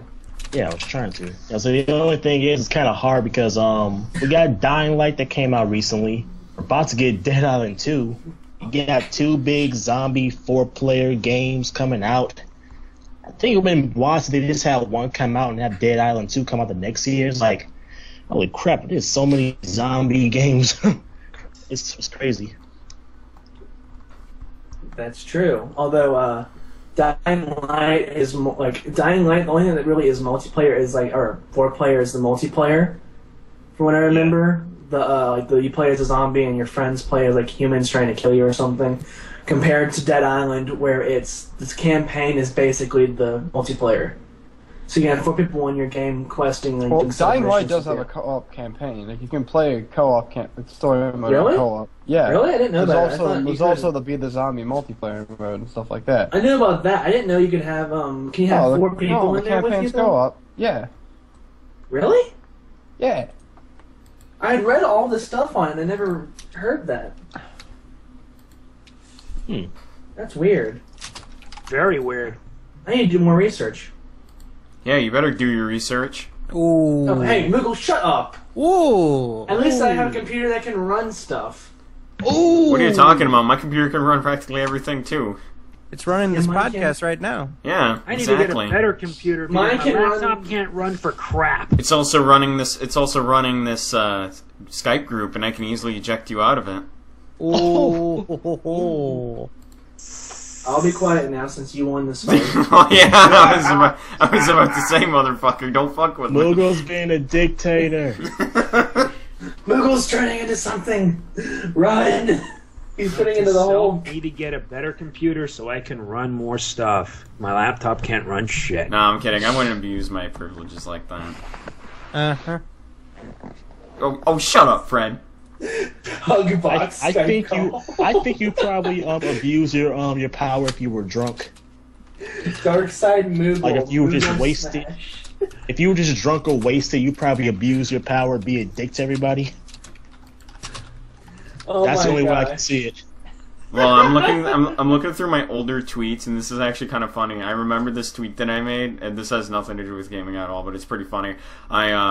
One night I was super like sleep deprived, and so I walked into my fucking washroom because I like needed to go. So what happened was, the first thing I do, open the door, turn on a light. My fucking cat is literally sitting right there on the carpet, and then I screamed to my grandma. I was like, "Mom, there's a motherfucking lion in the washroom." and I took a picture of it, and it's a fucking picture of my cat. It never does help matters, Tommy Versetti. Hold on. Here, I'll link the tweet. Let me see it. I did. There you go. Yeah, it was This I got to see. It's a true story, and it was pretty funny because I made everyone laugh when I did that. Oh my god.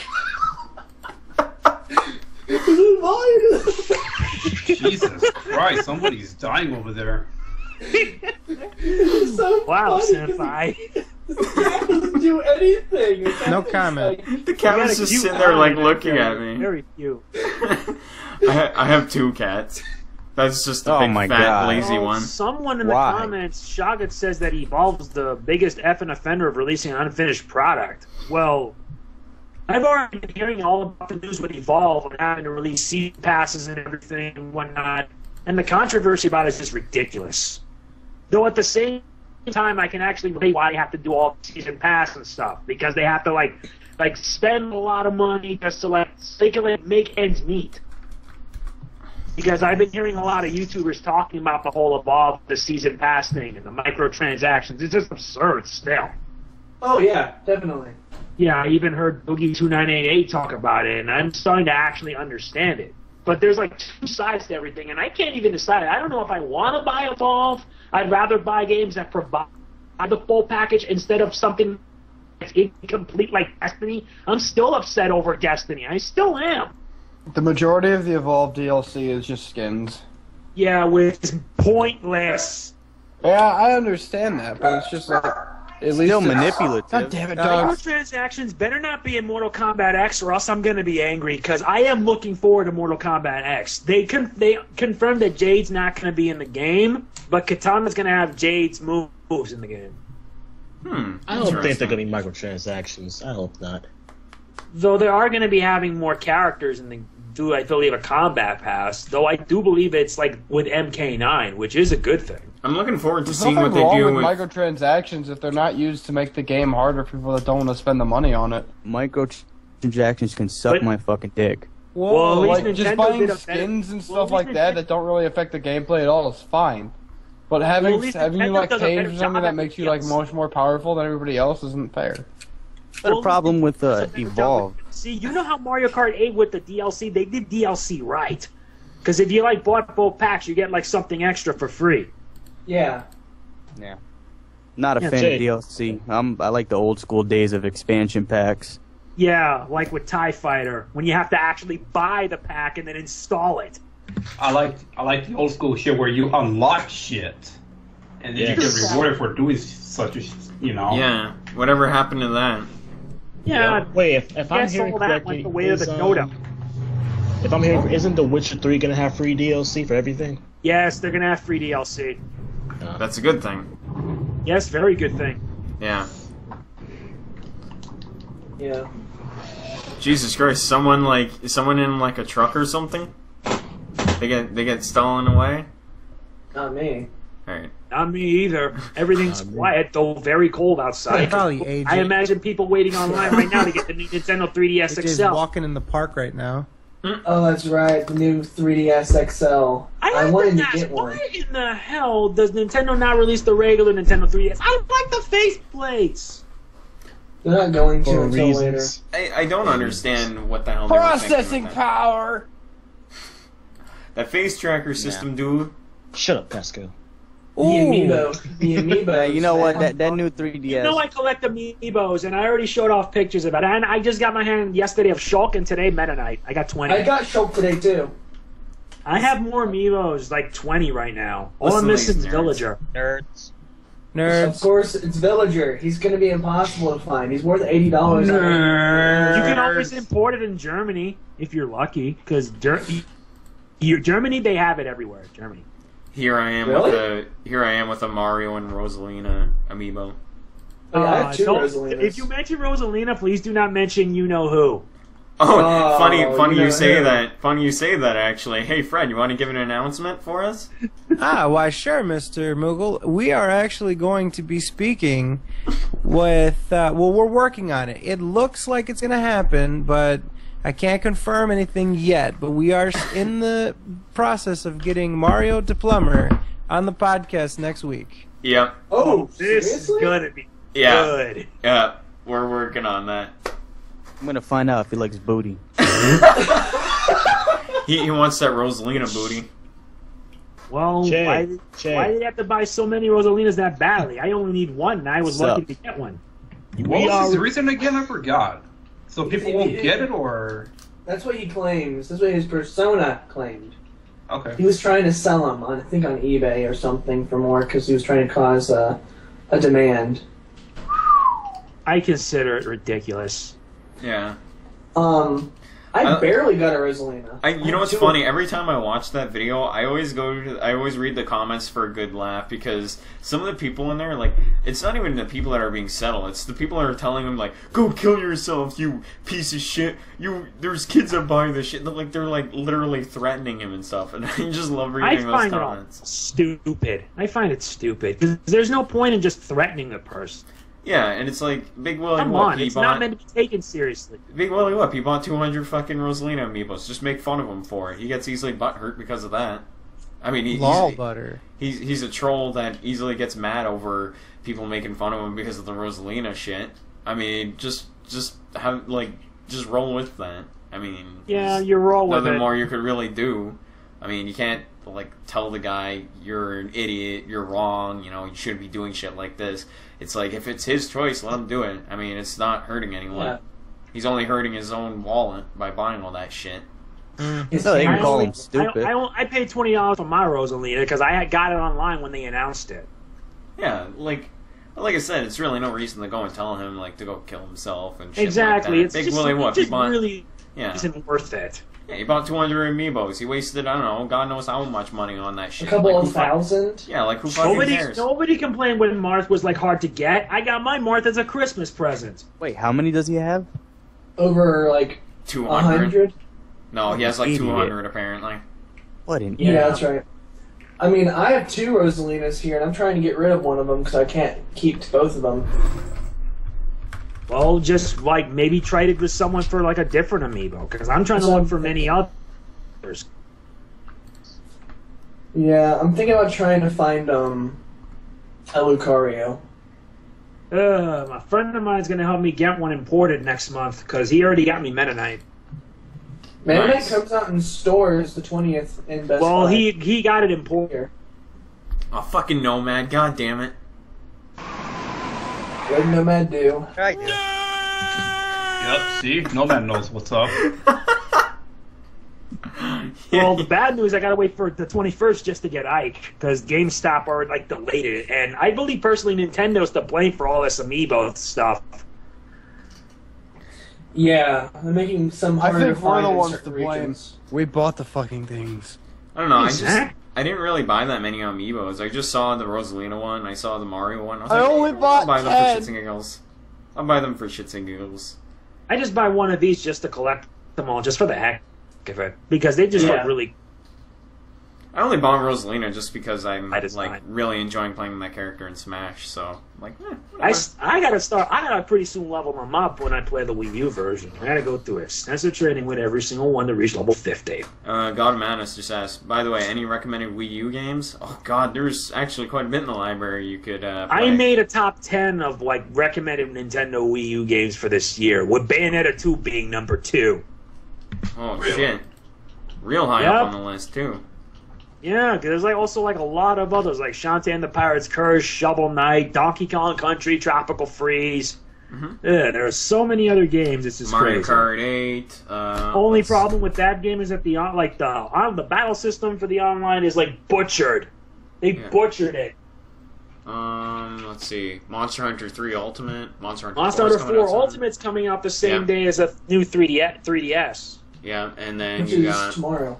and then you got Xenoblade Chronicles X coming out soon. That's another they game just- to look forward to. Oh, that one's gonna. Oh, You Meme got- Run. You got Smash, of course. Someone said Meme Run. God damn it. For a $2 game. Oh yes, Wonderful 101. I love that game. Yeah. Ninja Gaiden 3. Yeah, Ninja Gaiden 3 is actually the best. The Wii U version is actually the best version of Ninja Gaiden 3.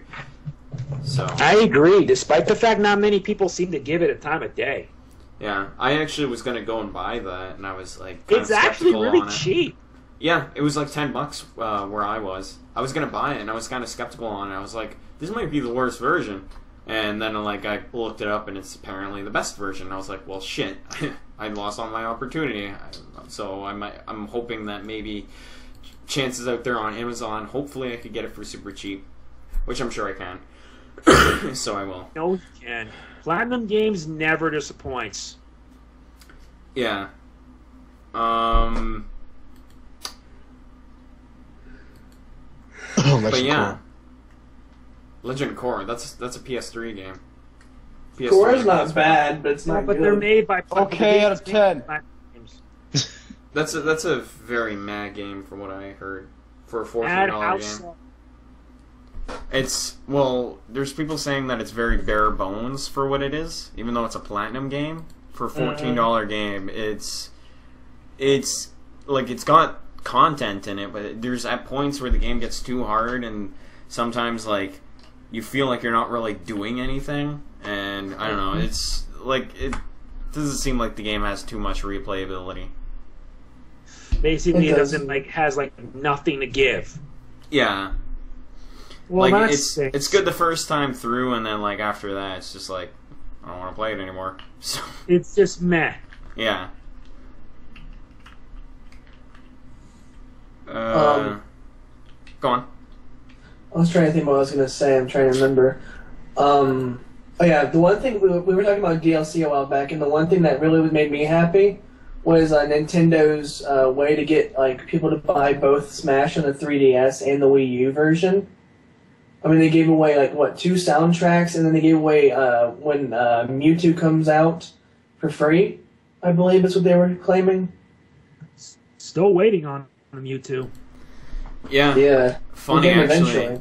eventually. Big shout out to a good friend of mine, Matt's LP Adventures. He actually he was nice enough to give me an extra code because I unfortunately wasn't able to get it, but he actually gave me the code for it, so I'm gonna be able to play Mewtwo on launch day. And yeah, Nice.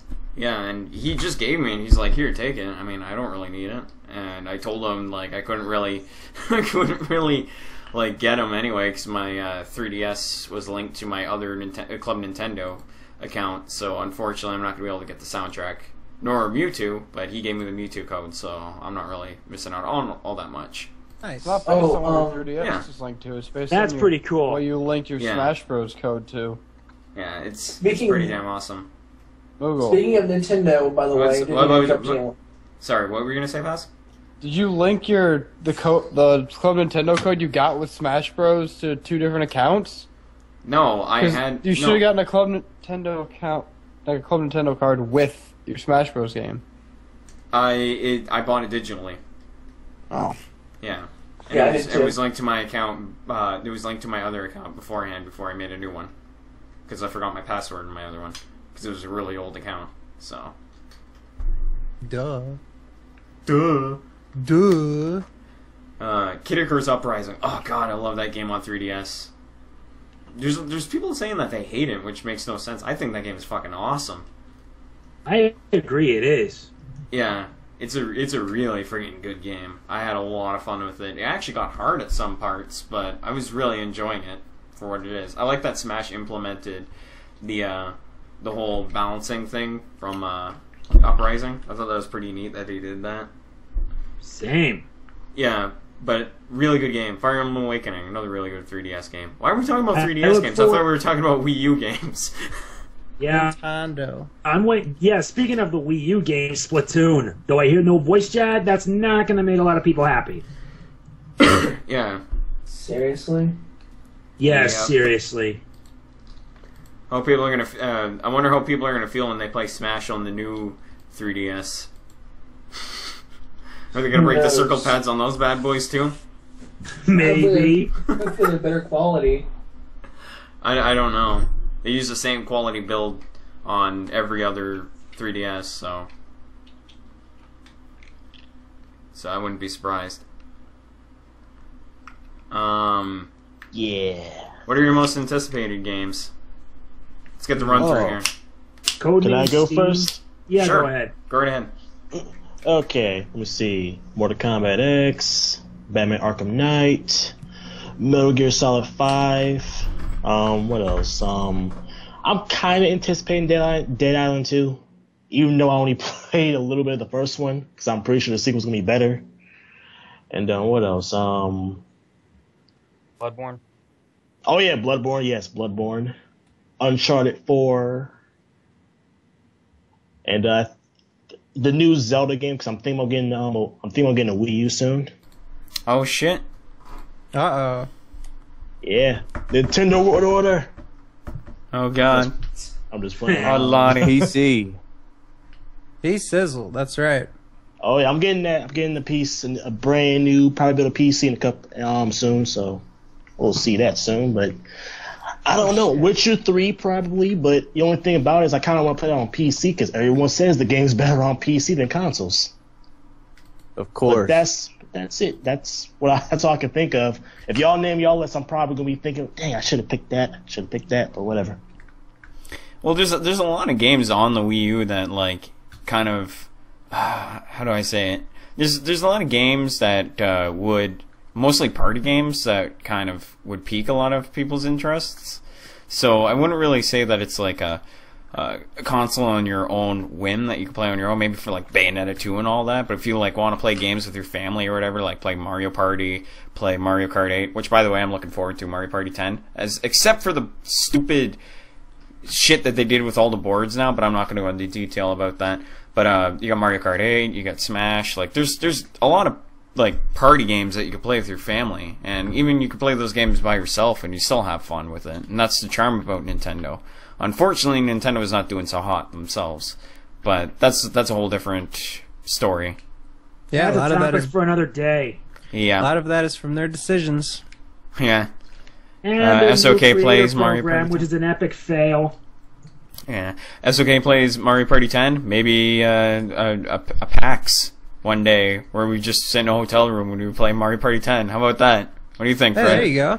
Yeah. Yeah. We go to a MagFest or some shit. We'll record a session of Mario Party 10 when we're all actually like together. I just don't Yeah, like the super. fact that you're all in one car and you all move together at the same time. I think that sort of defeats the point of being competitive.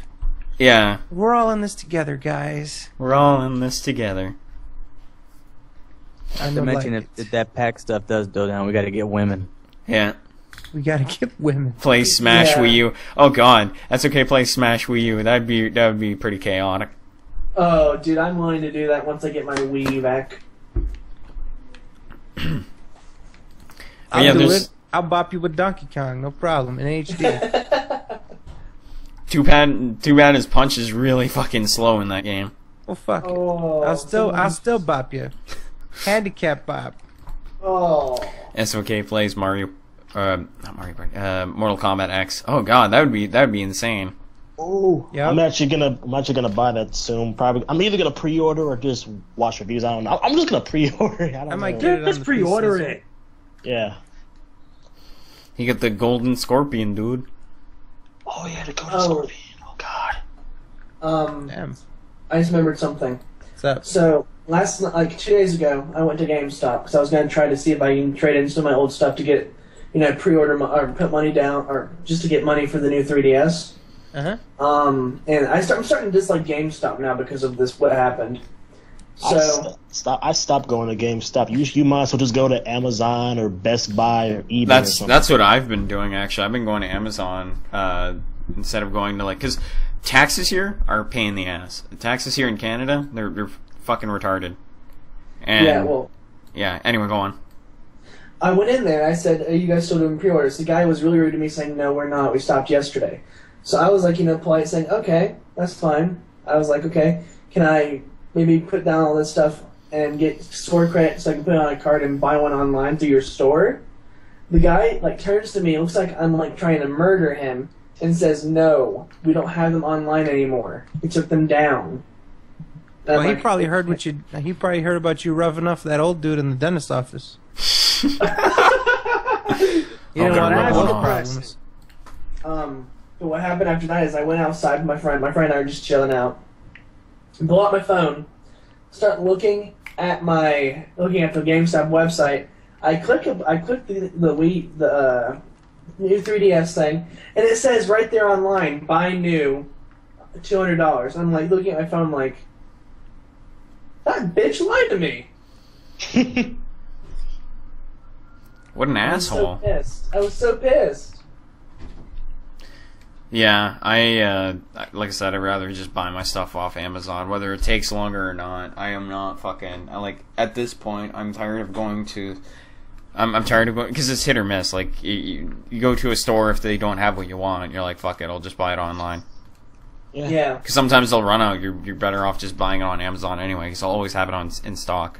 Sometimes they won't, but if you wait a few days, you might even get it cheaper. And since I have Prime, I'm not all that worried anyway. So, yeah. Yeah, it's shocking, really. Yeah. It's amazing how Amazon treats you better than fucking GameStop employees. I love Amazon. I know. Amazon's amazing. And they have such a good return policy. Yeah, they do. Really good, too. They actually respond really fast, too. Oh, yeah, definitely. I remember eBay's better than GameStop. I remember the seller that I bought Mario Kart 8 from. He fucking shipped that shit in 30 minutes. Just after I bought it, it got shipped right away. And then the next week I got it. Because I bought it before the weekend, which was a bad idea. But you know what really pissed me off, that because I heard in the Batman Arkham Knight game there's exclusive DLC to play as the Harley Quinn DLC and the Red Hood DLC. The only thing is you have to pre-order those from GameStop or something. I'm like, no, I don't want to pre-order from GameStop. You know what, that reminds me. Pixel just said, remember when GameStop stopped carrying copies of Guilty Gear Xrd? That was bullshit. That was the one thing that completely threw me off. I went to EB Games and I was like, hey, can I get a copy of Guilty Gear Xrd? They're like, we stopped carrying those. I was like, what? And it was like, I pre-ordered it. And then he's like, well, we don't have them. And I'm like, okay, that's fine. Can I get my money back then? So I go to Future Shop and I'm like, hey, do you guys have copies of Guilty Gear Xrd? And they said that they don't carry that. I was like, what the fuck? So I go to another one. I go fucking 40 minutes away from where I live to this EB Games that's in this weird spot, and it's stupid. But anyway, I go in there, ask, hey, do you have Guilty Gear Xrd? I walked all this fucking far to go get a copy of it. Sorry, we don't carry it. It was in a weird spot. It was in a weird part of town. The hood. Moogle was in the hood. The hood of Canada. Yeah, that's where the worst crime is littering. But pretty much what happened was, this is what they told me after I asked if they had any copies of Guilty Gear Xrd. Oh, sorry, we don't have any. I'm like, I was ready to fucking rip my hair out. I was like, I fucking left, and I was just like, and I had, you know what, I was lucky too. I had spare money in my pocket to freaking go and get a bus back home. I was like, fuck that, I'm not walking all the way back. This is fucking bullshit. So over time, I stopped by the bank, put money in my bank account, and then I just bought it off PSN. And PSN, for whatever reason, took a long ass fucking time for my pre-order to process. And so that finally, a day later after it came out, I finally was able to play the game. And yeah, that's my horror story. I literally walked all the way there to get the game for nothing. It was fucking retarded. GameStop in a nutshell. I'm gonna try to go tomorrow and see if I can sneak by and get a new 3DS. If I can't, then I'm gonna get pissed off and talk to their manager and say, listen, your employee just told me a few days ago that you didn't have any for sale online, and I check online later in the day and you have it. he would even let me trade in my games and my stuff for store credit. He said, you better wait until the day it comes out because you'll get extra credit, which is understandable. I agreed with that. But, I mean, still, you shouldn't treat the customer like he's some type of, like, disaster or plague or just, like, a nuisance. He literally was just really rude to me, really, really, really annoying, and it was just, Tell him you're gonna bop him. Yeah. Yeah. Next time I'm going to tell them never come back to that store again. SoK first world problems. Goddamn. Well, like if I actually drove, then it wouldn't be an issue. But walking, because I like the exercise, but that was bullshit. Like I had to go everywhere in town just to fucking get a damn game that apparently they don't carry anymore. So I'm like, whatever, I'll just buy it online. And then I come to find out, like from what my friend told me, he says, "What are you talking about? They're carrying one in the one in the mall." And I was like, "Are you fucking kidding me?" This is not gonna Yeah. I was like, the one place I didn't bother to check was the one, like, the fucking least likely to have copies of the game. Poor Moogle. And whatever, I was just like, screw it. I was like, I already bought the game. There's no fucking point in just asking PSN to give me a refund so I can go and get the physical copy. So whatever. But yeah, that's the end of the story. Moral of the story is make sure you check make sure you check your mall for the EB games. Poor Moogle senpai. Yeah. PSN gives refunds. Do they really? Yep. Yeah, they do. Yeah, they do.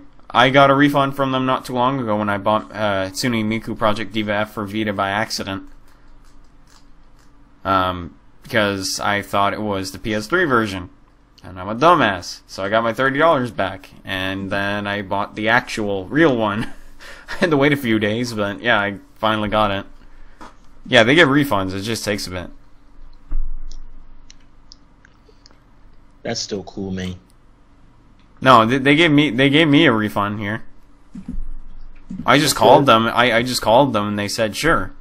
Because I told them I bought it by accident. Until you bought it on accident. Well, it was. They're nice over there, that's why. you get told to fuck off. Everyone's friendly over there. You try to do that in the United States, man, they're gonna tell you to fuck off. Oh, Sing Long apparently is also Canadian. That's awesome. But yeah, I got a refund from them, and I got what I wanted. Note to self, and that's one thing they need to do in the PSN store is actually label the games correctly. And I don't even know why on the PSN store they even have the Vita games like visible. Like if they just hit all the Vita games and have the PS3 games. Sony never cares for the Vita. Such an underrated handheld. Yeah, but that's the thing that annoys me about the store is that they have the Vita games and PS3 games like listed on there. But like, why would you buy the Vita games on the PSN store? Like, that makes no sense. If they have hidden all the Vita games, and then you could buy the PS3 games, that'd be fine. But instead they choose to put the PSP and Vita games, like, all in one thing, and it's a clusterfuck. Mm-hmm. So, yeah, I got a little update for y'all from Mr. DSP himself. Oh dear. He said, "Damn, just filmed my review for Evolve. It got pretty heated, and I bet people are gonna be surprised. Debating uploading it tonight now." So he basically reviewed Evolve, and he's talking about uploading it tonight or something. Oh boy, he's debating on uploading it. Yeah, that's the first. Actually, he's trying to make it seem like it's a big deal. What happened to the little motherfucker? Get the fuck out. Yeah, I do agree, God of Madness. Vita has become a home for JRPGs on that fucking system. In fact, from what I heard, the Hyperdimension Neptunia Victory, or the third one, the Rebirth, apparently got announced for Vita not too long ago. So, people who are fans of the series will be getting that game sometime in the summer. I gotta say, I still do kind of want to beat it because I like the whole remote play feature. There are a bunch of games I do want on there, and plus I do want to try the little JRPGs. Yeah, well, like I said, you just kind of like you really gotta Oh shit! I didn't mean to do that. Anyway, you really just got to look at the around the corner and kind of play the things that you like or what you're interested in. You know, I mean, not everyone's going to be into JRPGs. Let's be honest, but there are some games that will pique everyone's interest. I'm interested in as long as it's not Time and Eternity, then you'll be fine. Time and Eternity was a mess. It was a fucking disaster. Like my first time playing through that game, I was making fun of the main character, not Toki, but the other one, Drake. Toki. I was making fun of that dragon. Everything about the game was just horrendous. The dialogue, the voice acting, the battle system was garbage. There's a lot of things that are terribly broken in that game. The layout, the way, even walking around is broken. You're walking around big canvases and it's all empty. There's literally nothing there. All you're doing is getting chests and shit. It's all open. Are you talking bullshit. about Time and Eternity? Yeah. Yes, he is. Oh my gosh, what a mess. You know, it's a girl with a musket, and she's fighting, like, knights and mages, and the musket doesn't change. There's no, Uzi or rocket launcher or nothing. She's using, like, a Civil War musket to fight, like, a knight. And what the hell's up with that? I have no clue. Apparently she has unlimited ammo. She, like, probably entered a cheat code or some shit. Yeah, or maybe use a save state. Use the save state. Yeah, it's in the game itself. Zaibatsu said, "You guys, so are you gonna be reacting to his podcast live tonight or not? I don't know what you guys do with that." That's what he just asked. We don't really. Shit, I don't remember what the hell he's gonna talk about. If there's anything worse. We don't really do live reactions to it unless he does something really fucking stupid. He probably will. Talk about the business cards. Yeah. So, yeah, but Time and Eternity's garbage, and I feel bad for anybody that actually purchased the game because of my stream. Because that game is terrible. No less. I bought the game for $40 when it first came out. Yes, I fell for it, okay? I didn't look it up or anything. I saw the game and I was like, oh, this game looks cool. It has the little pretty ladies on it. I don't know why. I guess I was just, I always do this shit. I always like, oh, there's pretty girls on it. I'm just gonna buy the game. So I ended up buying the game, played it, and I was like, wow, this game is kind of meh. You're a sucker for torture, senpai. No, I didn't even know it was bad until like I actually played it. I was like, is this game supposed to be like, is this how it is throughout the whole game? And I was like, I couldn't like bear to freaking sit down and play it anymore. So after I don't know, a month of not playing it, I finally got back to beating it, and I was like, wow, this game makes absolutely no fucking sense. And why didn't you watch reviews first, senpai? Because I don't. Usually when I look up reviews, I want to see how good the game actually is, but like I only heard about the game vaguely. I didn't ever hear someone say, oh, it's a terrible game. There's people I saw pictures of people buying the game and them playing it, but I didn't hear anything like, vague or deep about the game. They just, people were playing and they weren't giving their initial thoughts of it. This was when it first came out, and I went ahead and bought it, and well, boy, that was a fucking big mistake. You fell for it. Bait and switch. I was very unaware. Yeah,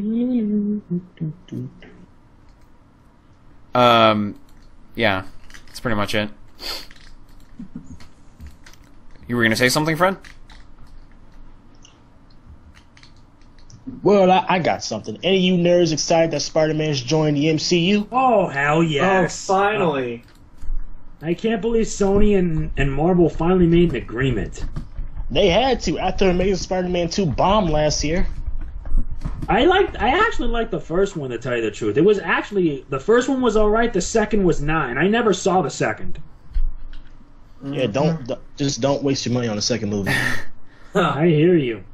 Alright. My friend even had an LP the second game, that tie into the second game. The game was fucking awful. Alright, man.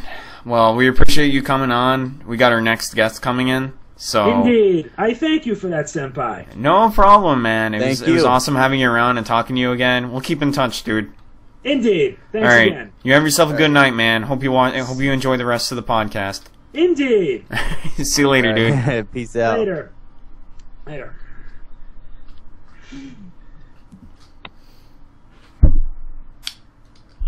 All right, so let's go ahead. Let's welcome in our second guest, man of the hour, too sweet to be sour, Mr. MightyFurtado. How's it going, buddy?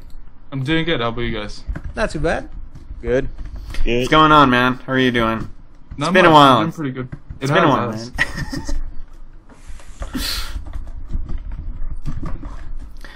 Awkward silence.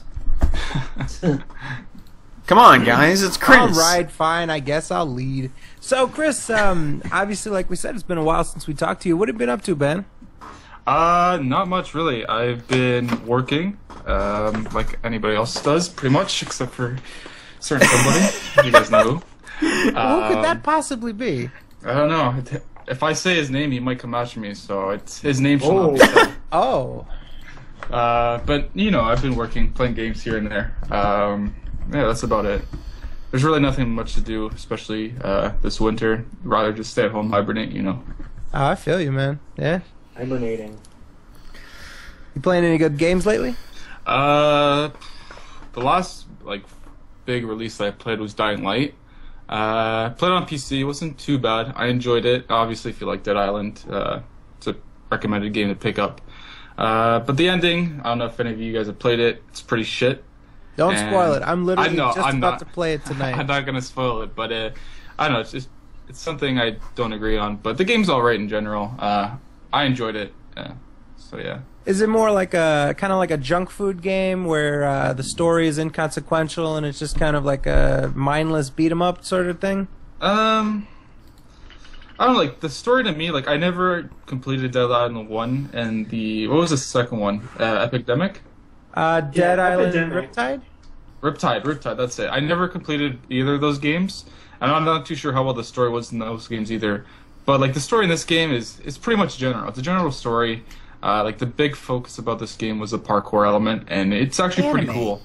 But you know, it's not like Hi there. if you like I said, if you enjoyed Dead Island, if you enjoyed the story from Dead Island 1 and the other one, then obviously you should try out this game. So. It's actually funny. I haven't played either of the Dead Island games, so this would be my introduction to the series. So, but I've just heard a lot of good things about it, and yeah, I got a hell of a deal on it. Let's just say. So, I've decided to give it a try on PC.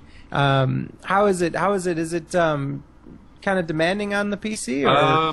On the PC, it's not bad, but from when I first played it, was when it first came out. And it took me at least 20 hours to beat. And by the time I beat it, it wasn't too bad. But like I was trying to record some videos for it and live streaming, and I wasn't able to get a full 60 FPS. I get around like maybe 45 around that area. Okay. But if you don't like record videos, you could probably get 60 FPS on probably all high settings. Okay. Well, it also depends on the card you're running with too. Of course.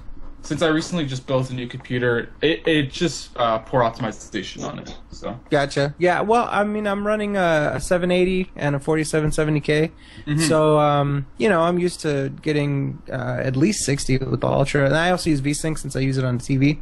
But so you know, if I've been really lucky being able to get 60 on almost max for everything, except for something like Last Light Metro. That's kind of demanding. So it's a pretty demanding game. What do you have in your PC? I actually just bought some parts about, I'd say, 2-3 weeks ago. I ended up purchasing a new CPU, motherboard, RAM, power supply. What else did I get? Oh, and a new case. In total, I spent around like $950 on it. The only thing I salvaged from my old build was my video card, and I think my hard drives, my SSD, and then I have 2 other regular hard drives. What graphics card are you running? 760. Okay. Superclocked. Nice. So yeah, but if I were to sell, because I'm actually going to be salvaging the other parts, I actually have basically a computer already built. There's really nothing missing. I have like the old power supply that I have, the case. I have an old 560 Ti video card. I probably can sell it for around maybe $500, $600. So I only spent $350 on the new products. So I've only made a loss of $350, which actually isn't that bad. That's awesome, man. Yeah, I mean that's the best way to go. I'm thinking about putting my 780 up on eBay or something like that, and I don't know if I'm going to bite on the 980. Maybe I see that there's probably a 980 Ti coming up pretty soon, so I might actually. Yeah, that could. I heard there's a a press conference coming out. Or NVIDIA's doing a press conference, I think, in like a week or two, so I'm pretty sure they might be announcing a new line of video cards. Yeah, they've leaked the GM200 core already, so it's looking like that's going to be in the Titan 2 or some variant of a Titan. So we'll see, but yeah, man, that's pretty exciting. And like I said, I mean, I really just got into PC gaming about a year ago, and it's been a lot of fun since. So it's really rewarding to be able to build your own PC and then reap the rewards of it and stuff like that. So yeah, it is. But yeah, like I said, I'll probably be playing Dying Light, and I just bought Crackdown, which I don't know, it's been on my mind lately to play Crackdown on 360. Oh, okay. So I'm kind of reliving a little bit since this is old, like 2007. Yeah, very did old. It come out when it launched the Xbox, or a couple months after it was launched? one of the first big. Was it? Yeah, it was one of the first big titles, 2007. So I think that was when the Halo 3 beta or some shit was a big thing. Yeah, they gave access to the Halo 3 beta, so yeah, it was around that time. Yeah. So that was a pretty big thing for people that were buying the game. I think people only bought the game to play the Halo 3 beta, which is kind of sad, but yeah. It's a lot of fun. I love this game. Almost 10 years old and still just a lot of fun. Yeah. Running around. I was actually thinking about getting that game after you mentioned it. I was like, that game actually does look really fun. I mean, you look at games like Saints Row, where they've done the Orb collection and stuff like that. I think it's influenced a lot of different games since. I might be wrong. There might be some games that predate it that have those sort of elements, but I think Saints Row took a lot from it, if you really think about it. Yeah. So yeah, it's just what I'm doing right now. Playing a little bit of Crackdown while I'm talking to you guys. Nerd! Wow, Fred, wow. What? He'd rather play his game than talk to us. I am doing both. Hey, Fred. What's up? Would you be willing to buy an Xbox just to get the new Crackdown? I saw it on sale for $300. It wasn't with a bundle or anything. It was just the Xbox, so it wasn't like the Assassin's Creed bundle, which I don't even need. I thought about it. I thought about $300 to do it. That's not bad, I'd probably wait until after E3. Some rumors going around about a slim version coming out for both systems. So, already? Yeah. Isn't it kind of too early for a slim version? I don't know. How long did it take for? Well, it took a couple years for Xbox. It took about 4 years for Xbox. I think they did the Elite, so it was just a different color, and a bigger hard drive. Yeah, they had the Elite, but they had the slimmer model that came out. I think 20. I don't remember the year. The Xbox S came out like 2012 or 2000. Yeah, that was a little bit later. That was definitely later in the life cycle. So it's either a slim or another price drop. So possibly price drop. Yeah. Because I know over here in Canada we're just getting fucking destroyed by prices. You're telling me. For the PS4, they're still priced. I think. Let me check what we have it here at. I'm pretty sure it's about $500, isn't it? Really? No, it's they have a bundle, $449. Actually, they have 2 bundles. Well, they have like so many bundles. But basically, for like the Last of Us bundle, it's about $450, and I think the Xbox. I'm not too sure if it's still $399. Well, yeah, the Xbox is actually $350, and it comes with Evolve and Rise for $300. So it's not too bad. So what, $100 difference? $100 difference basically between those two. So. The PS4s here are still $400 since the first day. The lowest I've seen a PS4 was $330, and I almost did it. I really did. It was just the PS4, no bundle, anything like that. But $330 American, I almost did it. It's just, I don't know. I keep seeing these price drops really quickly, and like $350 has been a really common price for the PS4 and Xbox One so far. So I'm sort of debating on whether, like you said, if there's going to be a price drop incoming where it would be worth it, or maybe they'll do the price drop plus some sort of throw-ins, like maybe, I don't know, Grand Theft Auto 5 or, you know, something worthwhile. Yeah. So There actually was a PS4 bundle that came with The Last of Us and GTA 5. Yeah, they're well, they only have the one here. Actually, they have like 3 separate bundles. They have the Last of Us bundle, NHL 15 and Little Big Planet, and then Batman and Little Big Planet. So Yeah, they have some crazy freaking. They had some crazy bundles at Future Shop too, for relatively, I think for a decent price. And I think it's the same exact things that you mentioned there, GTA 5 and Last of Us. I also seen one with Sunset Overdrive and I've seen that. Sunset Overdrive and some other game. I can't remember. Lupo's favorite game. Yeah, I probably, know. what, for Xbox One? Yeah. I think I saw Sunset Overdrive and was it Black Flag? Yeah, I think so. I'm not too sure. It's been a while since I've seen that. So I got a bundle for Christmas that was the Xbox One with Assassin's Creed Unity and Black Flag. Nice. Oh shit. Well, the thing I think they're doing now is like they're not selling the Xbox alone at like Future Shop and Best Buy. All there is like bundles now, which is obviously a good thing because when the Xbox One first came out, there was literally nothing for it. I was one of the idiots that actually purchased it day one. But obviously, in return, come on, you got the Xbox One controller that says Day One Edition. Damn right. And your game said Day One too. Yeah, which is actually pretty cool. But like, paying the extra $100, it's honestly not worth it. No. Okay. One thing, even though Moogle talked about it early, I really don't like the fact that you gotta use batteries to charge your controller. Why can't you use a USB cord just like the freaking PS3 and the PS4? I posted that on Twitter earlier. I was bitching about that because I wanted to play Twilight. I wanted to do my LP of Twilight Princess. What happened was my batteries were low, and I was bitching about like how modern consoles was still using batteries. And I was like, this ain't the fucking 1990s, man. Like, why the fuck do they still do this shit? Like, it's a damn waste of money if you haven't bought rechargeables. It's kind of a stupid thing, but like the worst, even bad about that is they actually sell the Xbox One play and charge kit that don't require the batteries. They you just have to charge it via USB, but that's an extra. What do we got here? $29, actually $30. That's ridiculous. And then they have like a third-party one made by Insignia, Xbox One Play and Charge Kit for about $25 here at Future Shop. So, I'd rather get the cheaper one.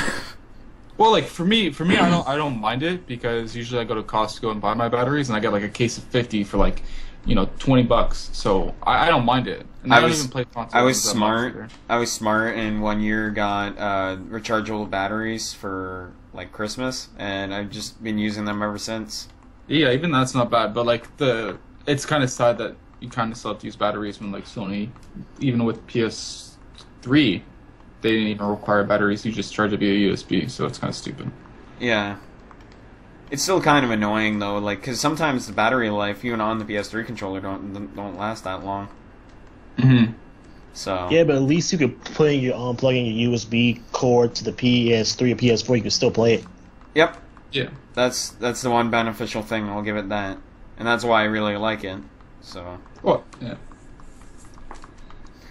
That's the fun thing about having a PS3 is because of that. Now the Wii, on the other hand, fuck that shit. That shit drains batteries like no other. You can buy the extended battery off their website. I think now they released it about a year ago. The extended battery for the gamepad. Yeah. I haven't really turned on my Wii U. Probably within like a couple months. I finished up was it Super Mario 3D World? The last one came out. Yeah. Ever since then, I haven't even turned it on.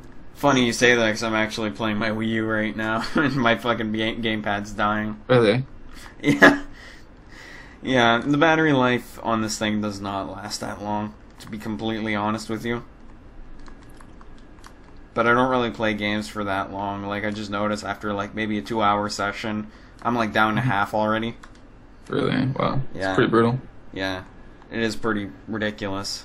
I'm not complaining, just the though. gamepad? Like the tablet? Just for the gamepad. Damn. It is pretty sad.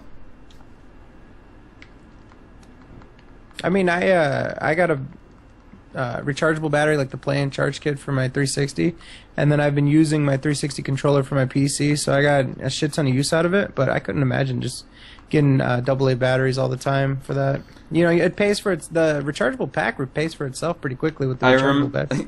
How long does it usually last for the 360? For me, I can go a couple days. I mean, I don't game very long though, so I'd say maybe I put like if I were to actually, so for example, like I did over winter break, I did a playthrough of Black Flag on my PC with my 360 controller, and I only had to charge it once during the whole playthrough, and I think I put about 40 hours in it. So, really long, actually. Impressive. I actually have a quick question to ask. Is there a Kermit the Frog thing going on that I don't know about? I was asking them the same thing. I just noticed I'm looking at the Skype window, and it's like 5 people have Kermit the Frog. I was like, what? Yeah, so there was some shenanigans going on Twitter, and our philosophy at the time was that's not none of our business. So we just sort of took on the philosophy of Kermit the Frog. Oh. Yeah. All right. And we stuck with it ever since. That's right. So it's become a thing now. Now it's the Kermit the Frog.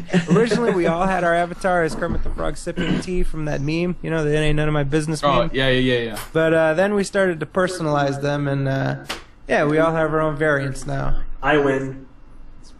Yeah. Hey, tell me, Miles' fucking avatar doesn't creep you out with the fucking discos Kermit.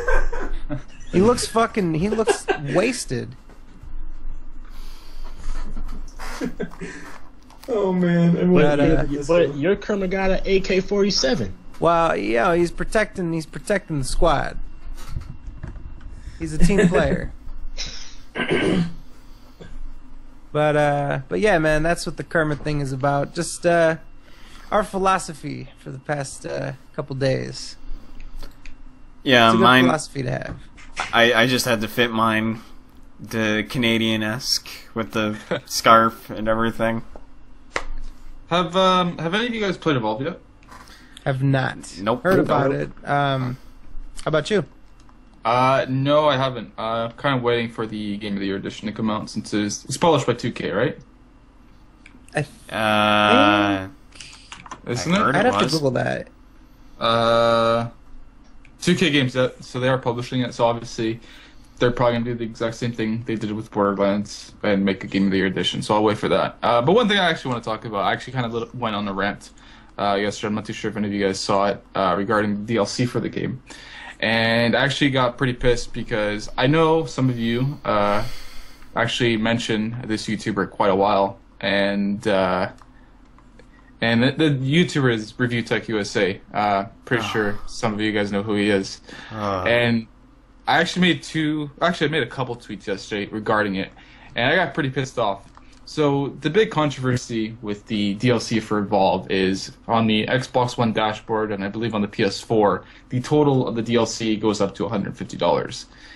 And so Rich made a video. Obviously, a lot of people made a video complaining about the DLC, and a lot of people don't understand that this is cosmetic DLC. A lot of people, I'm pretty sure, think that this DLC that's on the dashboard, you have to get in order to relive that full experience of the game. And I got pretty pissed at it, and I actually kind of compared it to League of Legends. League of Legends, obviously, I'm pretty sure you guys have heard of the game, everybody's heard of it. It kind of has the same cosmetic thing. Yeah, they have cosmetics for the. It's kind of like Dota 2, actually, if you really think about it, because Dota 2 is more of a cosmetic game than League of Legends is. That's how they make their revenue, is from the character skins. So the point, like, why is everybody making a big deal about Evolve's DLC? So it goes up to $150. Look at League of Legends total; that's probably around $3,000. I know a lot of people might say, well, it's a free-to-play game, but the thing is, it's still cosmetic content. You know, you don't have to get it. It just makes your characters look different.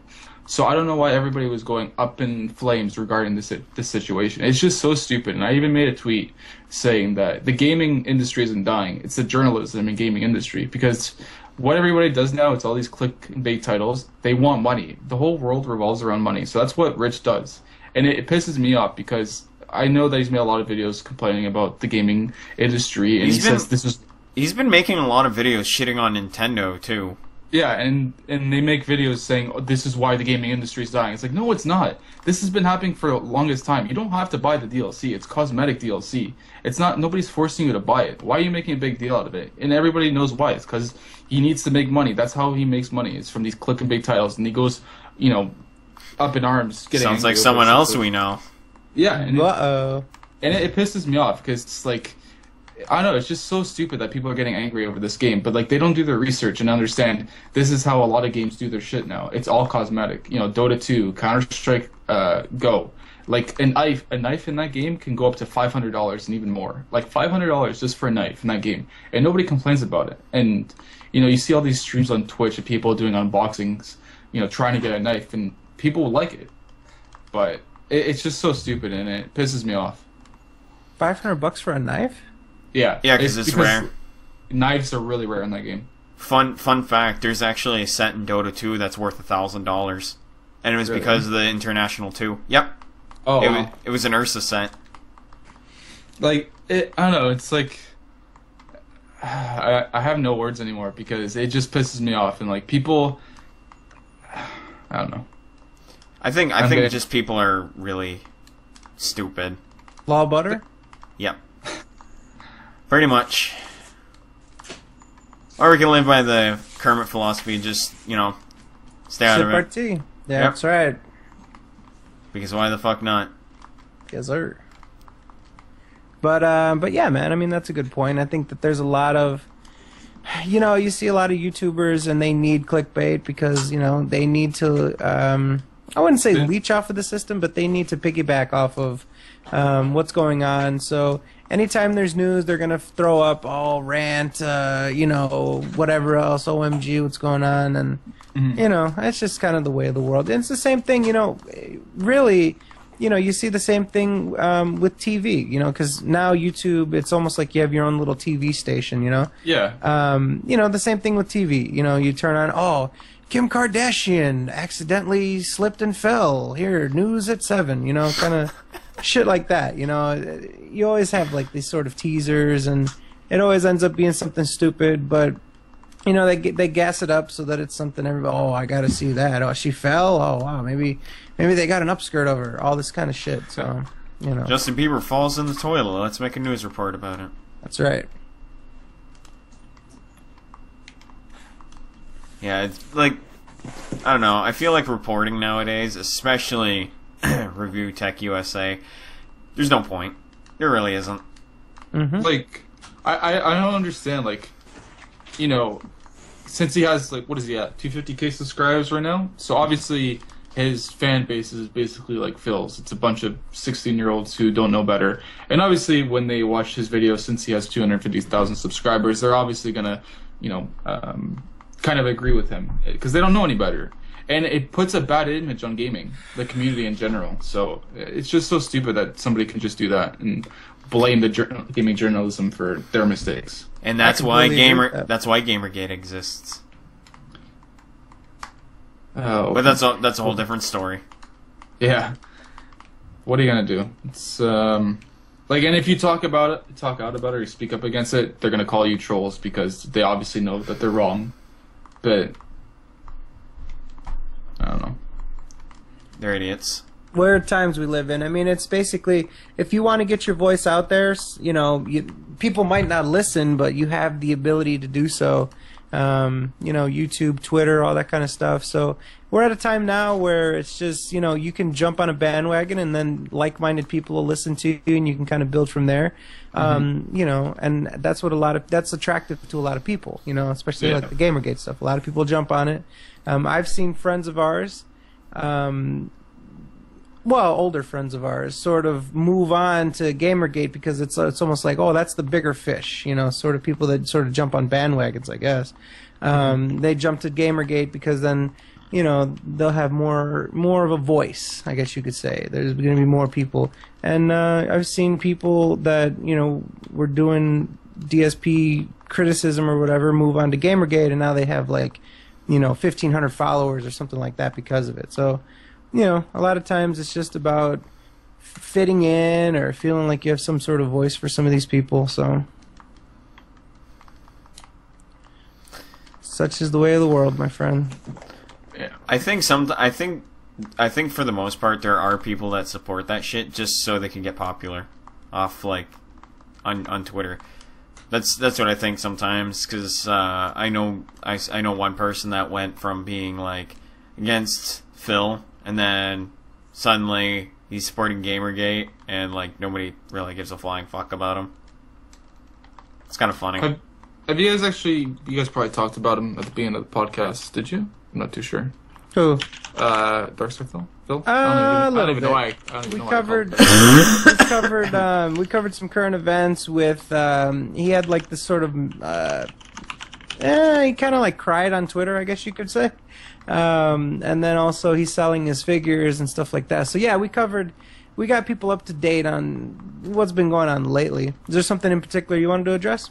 Well, no, I haven't really been following him that much. I actually made like maybe 1 or 2 tweets about him in the past month because I think the last time I talked about him was before I went to Montreal for New Year's, and after that I didn't really talk about him that much. The one thing I did bring up was him complaining about the bugs in Dying Light.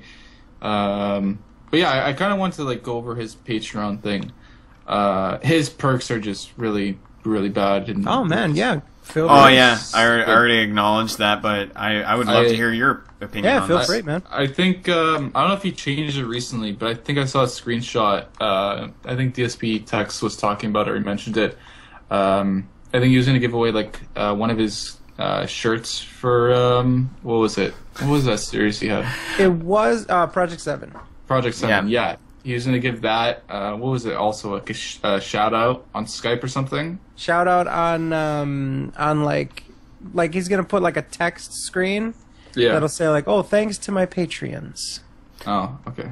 Yeah, so. I actually, I had a little back and forth with him on the forums, and he was trying to back up his like facts about the fucking Patreon rewards, and he's like, and I remember one of his, I quote, basically he's like, if I were to get those goals, I think that'd be fucking awesome, and I was like, yeah, I don't think anybody else agrees with there, buddy.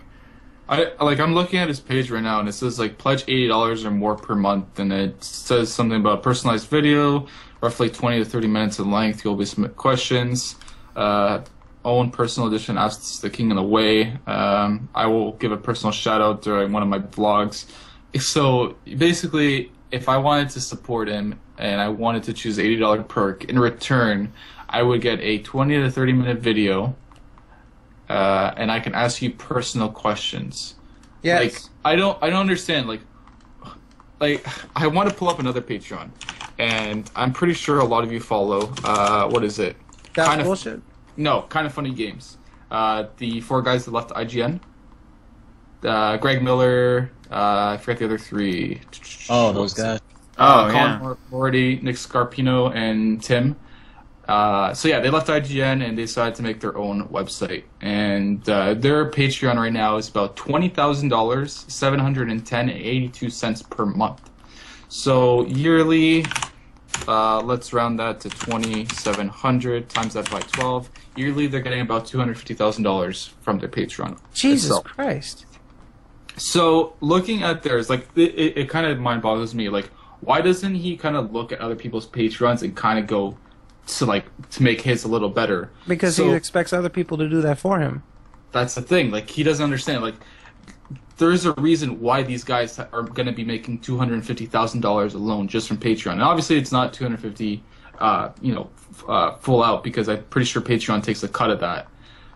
But like, they take like 5%. it's like 5% or something like that. So maybe they'd be making what, like 225,000 in the end. Mm-hmm.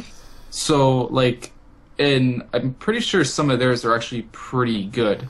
So they have an exclusive kind of funny Gamecast episode, which actually isn't that bad. It's only $1. Early access to kind of funny Gamescast, which I guess is one of their podcasts, an MP3 version. Early access to one of their videos, monthly Q&A live stream, video game book club, and they have a couple other ones. It's actually pretty cool. And like I think like Phil's Patreon is just horrible because, you know, I know that he was making suggestions about putting videos exclusive or something like that. Mm-hmm. What does he have to give to make them exclusive? All he does is just like playthroughs. That's the thing. Like the only videos he has are video game, like they're just playthroughs of games. And of course, he does the ones on his King of Hate Vlogs channel, which is him eating fast food. God knows why anybody would want to watch that early. What are like the other ones? He had a couple new series that he wants to come out with just like the movie review one and a couple other ones. But like his content that he produces right now, nobody's gonna want to watch stuff early. So like he either has to come up with new ideas, or like paying $80 a month is just not worth it. He doesn't have anything to give. That's the thing. Yeah. Yeah, I mean, he was going to do exclusive access to Project 7, but here's the thing about quote-unquote early access. What it really just means is that you're making it late for everyone else. Because what he does is he uploads stuff as soon as he renders it, as soon as he finishes recording it, whatever else. Yeah. What he's doing now instead of just uploading it for everyone, he's making everyone who doesn't pay wait. He's creating an artificial early. Mm. So it's not really a perk. It's really just screwing over everyone else, in my opinion. I've seen other Patreons do that, but I see what you mean by that. It's kind of screwing over everybody else.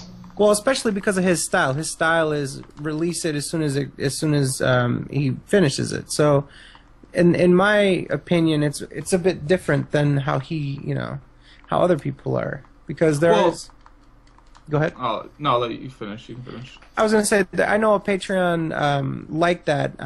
If you guys know Botchamania, Matthew from Botchamania, he does that where he gives early access. Which still, it's the same thing, but with him, he puts a lot of time and effort into each video, so it's a little bit different. He can afford to make it a little bit of an exclusive, because it's not like you have to see it right then and there. With Phil, it's either day one, launch day gameplay that people are going for, or his fast food vlogs or whatever else like that. And I'm not sure anyone's dying to see him do Project 7 with Panda Lee. I don't know how well that's gonna work. I don't think it's gonna do as well as the newly released ones, the 4 episodes that came out a couple years ago. Well, you had a number of different followings that were behind it. You had John Rambo's following, you had OJ's following, you had Phil's following. So it was a lot of different things that made that series popular. But like, the other thing is with like Project 7, it's like, is he gonna redo the whole thing, make like a new story about it, or is he gonna continue off where he left? Obviously, if he does continue off, how is he gonna write off the characters like John Rambo and the other John and those other guys? He said he was gonna start over. That's gonna be a reboot. Yeah. I don't know. That's just kind of stupid. He said it was going to be the original idea where it's like he's forced to play shitty games. So it's like an episode of Angry Video Game Nerd, kind of. That's, I don't know what I think about that. Well, he was the angry gamer before it was being cool, Yeah, he claims he made videos pretty much that like before everyone else. Yeah. Well, that's funny. Let's forget all those videos that came out in 2006, 7, 2005, 2004. Yep. Remember, he did LPs before Slow Beef, according to him. Mm-hmm. That's right. Mm-hmm. I think the other thing too is that I don't know if you guys have been seeing his tweet, but I've been seeing a couple screenshots from TSP Techs that he keeps mentioning Twitch TV again a little bit. He's like, he kind of wants the numbers that he got on Twitch. Yeah, he said if this keeps up, we can get numbers comparable to Twitch. And it's like, that was your choice, man. I think that's the stupidest move anybody could ever do. Like, if you have a following, okay, for when he did a new release game, he would probably get maybe a little more than he does because it's a new release game. He was obviously making some money off of Twitch. I'm not too sure how much they get paid because I've never seen any of the contracts from Twitch. But like the one thing he also brings up is that he doesn't want to be like all these other Twitch, what is it called? These other Twitch streamers that, you know, display the donations and stuff like that. But like that's what's killing him. He doesn't want to do what all these other people are doing. But why are all these other people so successful? It's because they're doing that, right? So it's like he says, "Oh, I just want to play the game. You know, it's not about the money." But like, it's your business. Obviously, it is about the money. You want to make as much money as you can. So him leaving Twitch fucked him hard, and it was one of the stupidest decisions he's ever made in his life. I agree with that. And he's gonna regret it because Twitch right now, I've seen a couple screenshots from some of the top streamers, some of them being the Hearthstone streamers, and in about a week, I saw one of the Twitch streamers. I'm not too sure if I can send you guys one of the screenshots. One of the Twitch streamers got from a week from donations around $15,000. Damn. Really? Wow. In 1 week, they got around $15,000. So I'm not too sure how much of that actually gets charged back or not. But making $15,000 a week from donations is pretty good. Obviously, that's fucking crazy and insane. Nobody makes that amount. And I believe some of those donations were like big sums, like $5,000 donations. And those donations are usually from, what is it called? I don't want to sound racist or anything. It's from the United Arabs. Obviously, some people that own oil and in the Middle East, so they have nothing else better to do but send their money to Twitch streamers. So.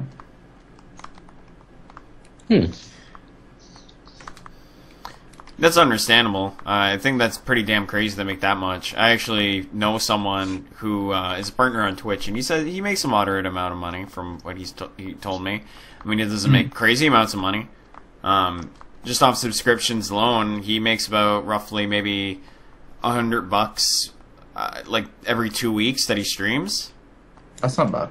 Yeah. Yeah, I think the formula is basically you take every Twitch subscriber is $5, right? Or does the person set that? Well, Twitch takes half of it, from what I know. No, that's what I was about to say. But like, can they set a different thing, or is it always $5? No, it depends. You have to talk to them directly and explain why you want to switch it. But usually it's $5. Okay, and then Twitch just takes half, like you guys said. Yeah, so they get $250 per subscriber a month. Mm-hmm. It's not bad money if you have a big following around there, especially the money that's going to be invested into Twitch right now from Amazon. It's a really good choice to stick with Twitch because especially like donations and subscribers and stuff that. And if people are enjoying your content, they'll watch it and they'll donate money to you. But since Phil has such a bad following right now, like people have seen what he's like, obviously it's not going to work well on him. So. I feel like he's going to go back to Twitch, to be honest with you. He might. He closed his account, didn't he? Or was it Penalty that closed it? Something like that. There's rumors that it was both, but either or. I mean, at the end of the day, the account was closed and he didn't reopen it, so he intended to close it. He can easily reopen it. Yeah, he wants it closed. Yeah. Why he would close it, I don't know. He was trying to make a point. Like his point was that he couldn't stream the bit rates he wanted to. Yeah. And it's just so stupid because I've seen so many other streamers that run the maximum that you can, which is 3,500 kilobytes per second to stream, and their streams look pretty good. And he was complaining it's all about like he wants to get that quality content. Like it's just so dumb. Quality content. Yeah, quality content. I don't know. It's stupid. That's why I don't really talk. I don't bring him up that much on my Twitter because it's like everybody's already said that everything they have to say about him. He's stupid. He just doesn't understand how to run his business, and I don't know. There's that's why I don't really talk about him that much. It's just there's no point. I'd rather talk about either like my stuff, content, or any other gaming. Yeah, I've been drifting off from talking about it myself on my Twitter. I've just been talking about my own things, really. I think we all have. I mean, you can only talk about the guy for so long. It gets fatiguing after a while, you know? Well, I have friends of mine who get annoyed, too. Like, oh, why do you keep talking about him? And it's just like, well, you know, I just want to... That's what I want to do. I want to do like what I used to do on my Twitter. Just kind of talk about my own things. So I haven't made a DSP drawing for like a couple of months. I think the last one I made was like last year. It is how it is, though. Like, we all move on and, you know... Yeah, I mean, we only really bring him up when he does something noteworthy. Yeah. So... Oh, well. But yeah, man. Anybody else have any topics they need to bring up? Anything interesting going on in the world? Here's the image that I was talking about. It was actually a month. Sorry, I said a week. Dying Light's the best-selling game in January. I'm interested to check it out. See if it has the hype. See if it lives up to the hype. I heard you can drop kick people. Yeah. Oh, the drop kick is awesome in that game. You can. That shit is funny. I almost really want to get the game now because of that. The only thing people complain about is the story. They say the story is kind of bland, but everything I else heard is the fucking voice fun. acting is really cheesy. Yeah, the main character, I didn't like the voice actor for him that much. I mean, he didn't do bad. I just didn't really care for him. Like, when I first heard his voice, and I'm like, is this guy serious? Like, I don't get it. Alright. But yeah, that's really, I guess, I could really say. I might buy it on PC eventually. Can't say that I can really afford it right now, though.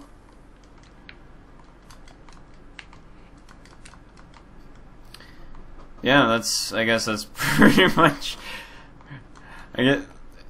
Everybody's all quiet. It's been a long day, man. A long day. What do you want to talk about, Miago? I don't know. What do you want to talk about, Fred? How about... Are we gonna do like one of them Pinky in the Brain things? Be like, what do you want to do? Let's try to take over the world. Let's talk about movies. I haven't watched a movie in like a new movie in God knows how long, so I'm out of this conversation. I haven't seen a movie since Guardians of the Galaxy. But what movie do you want to talk about? I don't know. I was hoping you guys had some movies to talk about. I don't know. Let's take requests from the stream chat. What do you guys want us to talk about, stream chat, before we wrap up and get on with our lives? Can't be here forever, you know? Yep. Talk about The Butler. You mean I haven't seen that movie. Oh, you mean the movie that Fred's Butler is starring in? Yo, that motherfucker. Yo, I'm telling you, man. Hey, your butler's name. He needs to learn how to make a better souffle. Your butler named Frank? His name is Hans. No, it's not. You lying sack of shit. Whatever. So, let's see here. Bible Black, super fantastic. The Wedding Ringer. Yes, talk about Bible Black. Alright, well, I'll talk about what I know of Bible Black. Bible Black is a bullshit motherfucking game, and these motherfuckers like you in the stream chat voted for me to play it, so I'm gonna have to fucking play it if we reach $3,000 in our water charity. So, if we reach $3,000 in the water charity, I will play the stupid fucking game, and I will offer live commentary as I play the stupid fucking game. So, I don't know anything else about it. It's just like a hentai game. I didn't even know it was the game. I thought it was just like a stupid hentai anime. It's Japanese. Oh, it's both. I've been waiting to say that word. Is it one of those games that released on Steam recently? No. I have no idea. I know Honey Pop was released on Steam, and apparently that game got flack. There's a bunch of like anime games that are released on Steam, and I think most of them are visual novels, from what I know. Yeah, one of them actually got banned off at Twitch. You can't actually stream the game anymore because I guess it shows some tits or some shit. I guess Honey that's Pop. a really bad thing. Yeah, I guess that's a bad thing all of a sudden. But Yeah. you know, let's show a bunch of girls showing their tits on actual webcam. And boy, I think it was either Honey Pop or Soccer Spirit. I'm not too sure. Oh my god, this guy on Twitter is fucking nuts. What guy? King of Gaming, the guy from Twitter. He got pissed off by the haters who hate on DSP. No, yeah, I saw a couple of tweets that were retweeted from that guy. Oh, you mean one of the White Knights? Oh yeah, okay. Yeah. That doesn't surprise me. Want to So- link me to his Twitter so I can have a good laugh? Yeah. Sure. Alright, Yeah. cool. Look at this shit. Let me look at my Twitter. I haven't looked at Twitter in a while. If you notice my new picture on Twitter, I have a Kermit the Frog picture too. Nice. Did you draw your own? No, what I did was just look at it. If you it's on Twitter and my Skype. Oh god damn it! You got the honest fucking picture. Oh shit! Did Scrolling. we run over our allotted time? Is Phil about to do Hate Live? I think so. I think we lost track of time. Yeah, Hold it's on. time to wrap it up. Well, it's 9:45, so. Let me see what he's doing. Yeah, let's wrap it up. Who wants to do outros today? Well, I did them last week, so. Cool. I guess I'll do them. So, let's go ahead. We'll run through. Che just managed to leave vanished. You can find Che at Retro PC on Twitter and Retrospective Gaming on YouTube. Mr. Nomad, where can we find you and what have you been up to? My Twitter is @TheDarkLurker, and my YouTube is Nomad Slayer. I've been taking a break from soundtracks because of the recent copyright infringement I received about a few weeks ago, so just look forward to any random videos I upload, and yeah, that's pretty much it. Nice. Mr. Superior Torres, where can we find you and what have you been up to?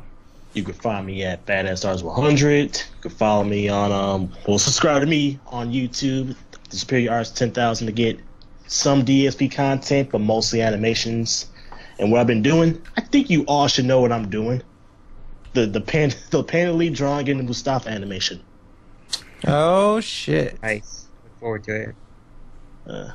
They'll both be done the same day, so y'all both can have a laugh at it. But Nice. I think the Panda League drawing's not gonna be posted on Twitter. I might just post on another website, just to be on the safe side, because I don't want to leave that shit on my Twitter. I don't want that on my Twitter. Completely understand, my friend. Mr. Moogle, the guy behind the scenes, the man that makes up what you see on your screen. Where can we find you and what have you been up to? Well, you can actually find me on YouTube under MoogleMaster102. You can find my Twitter at MoogleSenpai. You can also find my stream, or my Twitch, where I will conclude, hopefully, Time and Eternity for charity tomorrow. And also, this weekend, stay tuned, because this is the premiere of The Legend of Zelda Twilight Princess LP 3 Heart Run. Oh snap! Yeah, Oh, the shit. game that won the LP tournament is going to be premiering this weekend, and it's going to be a friggin' great one, because I have not played this game in forever, and doing a 3 Heart Run of it, it's going to be a fantastic. It's going to be a great journey, and I can't wait to play it again. But yeah, that's pretty much it. Awesome. Our guest of honor, friend of the show, all-around great guy, Mr. Furtado, where can we find you at and what have you been up to? You guys can find my content on youtube.com/MightyFurtado. I've been actually creating a lot of content for Heroes of the Storm. I'm not too sure how many of you guys have heard of that game. It's the new MOBA, or Hero Brawler from Blizzard Games. Nice. Yeah, I made a video a couple weeks ago saying I wanted to take the game seriously. Kind of some great content for the game, so if you guys want to check it out. I actually got a lot of series that I'm going to be creating soon, and I actually released one of them earlier this week, where I go over a couple of the characters' builds and kind of compare them, and at the end of the video I kind of choose which one's best for each situation. So if you guys want to check out the game, you want to try it, check out the channel, and if you guys want to get into the game, send me a message on YouTube or Twitter, and I can try to get you a key for the game. And yeah, so that's it. Awesome. And, of course, a special thanks to Mr. MegamanNG for showing up. You can find him at MegamanRA on Twitter and MegamanNG on YouTube. Me, I am Fred Fuchs. You can find me at TIHYDP, the acronym for This Is How You Don't Play on Twitter. It's Fred Fuchs on YouTube, or you can just search for Fred Fuchs and you'll see me with my lovely Scarface avatar. And I have been up to, man, what have I been up to? Busy with school, working on a couple projects, I think, but I don't want to spoil them because they're not very much done yet. So I don't want to, you know, tease anything that might not actually end up coming to fruition. Last thing I just want to say before we wrap here, thank you, and I mean this honestly, thank you to everyone who's been supporting us during a recent drama. We're very sorry to have that in your timeline. You know, we really want to defend ourselves and defend our friends when things happen. So, you know, when it happens in public, we have to respond in public, and, you know, we definitely understand. We thank you guys for supporting us. We thank you guys for sticking with us during that. All of that's behind us now, you know, so thank you for your support. We will make sure not to carry on with that kind of stuff or ever carry on something further than it needs to. But, you know, like any other group of friends, we're going to defend ourselves. We're going to defend our friends. So that about covers it. Thank you guys for tuning in tonight. Thank you guys for checking out the stream, checking out the donation, checking out the charity, spreading the word about it. We very much appreciate it. And as always, we could not do this charity without you guys. You guys have really been helping us a lot with that, and we're going to reach that goal. We're at over 50% now, so it's just a matter of time. I think somebody was trying to talk while I was saying that. Oh, aren't we doing the GTA Endure stream? Yes, either tomorrow or Saturday.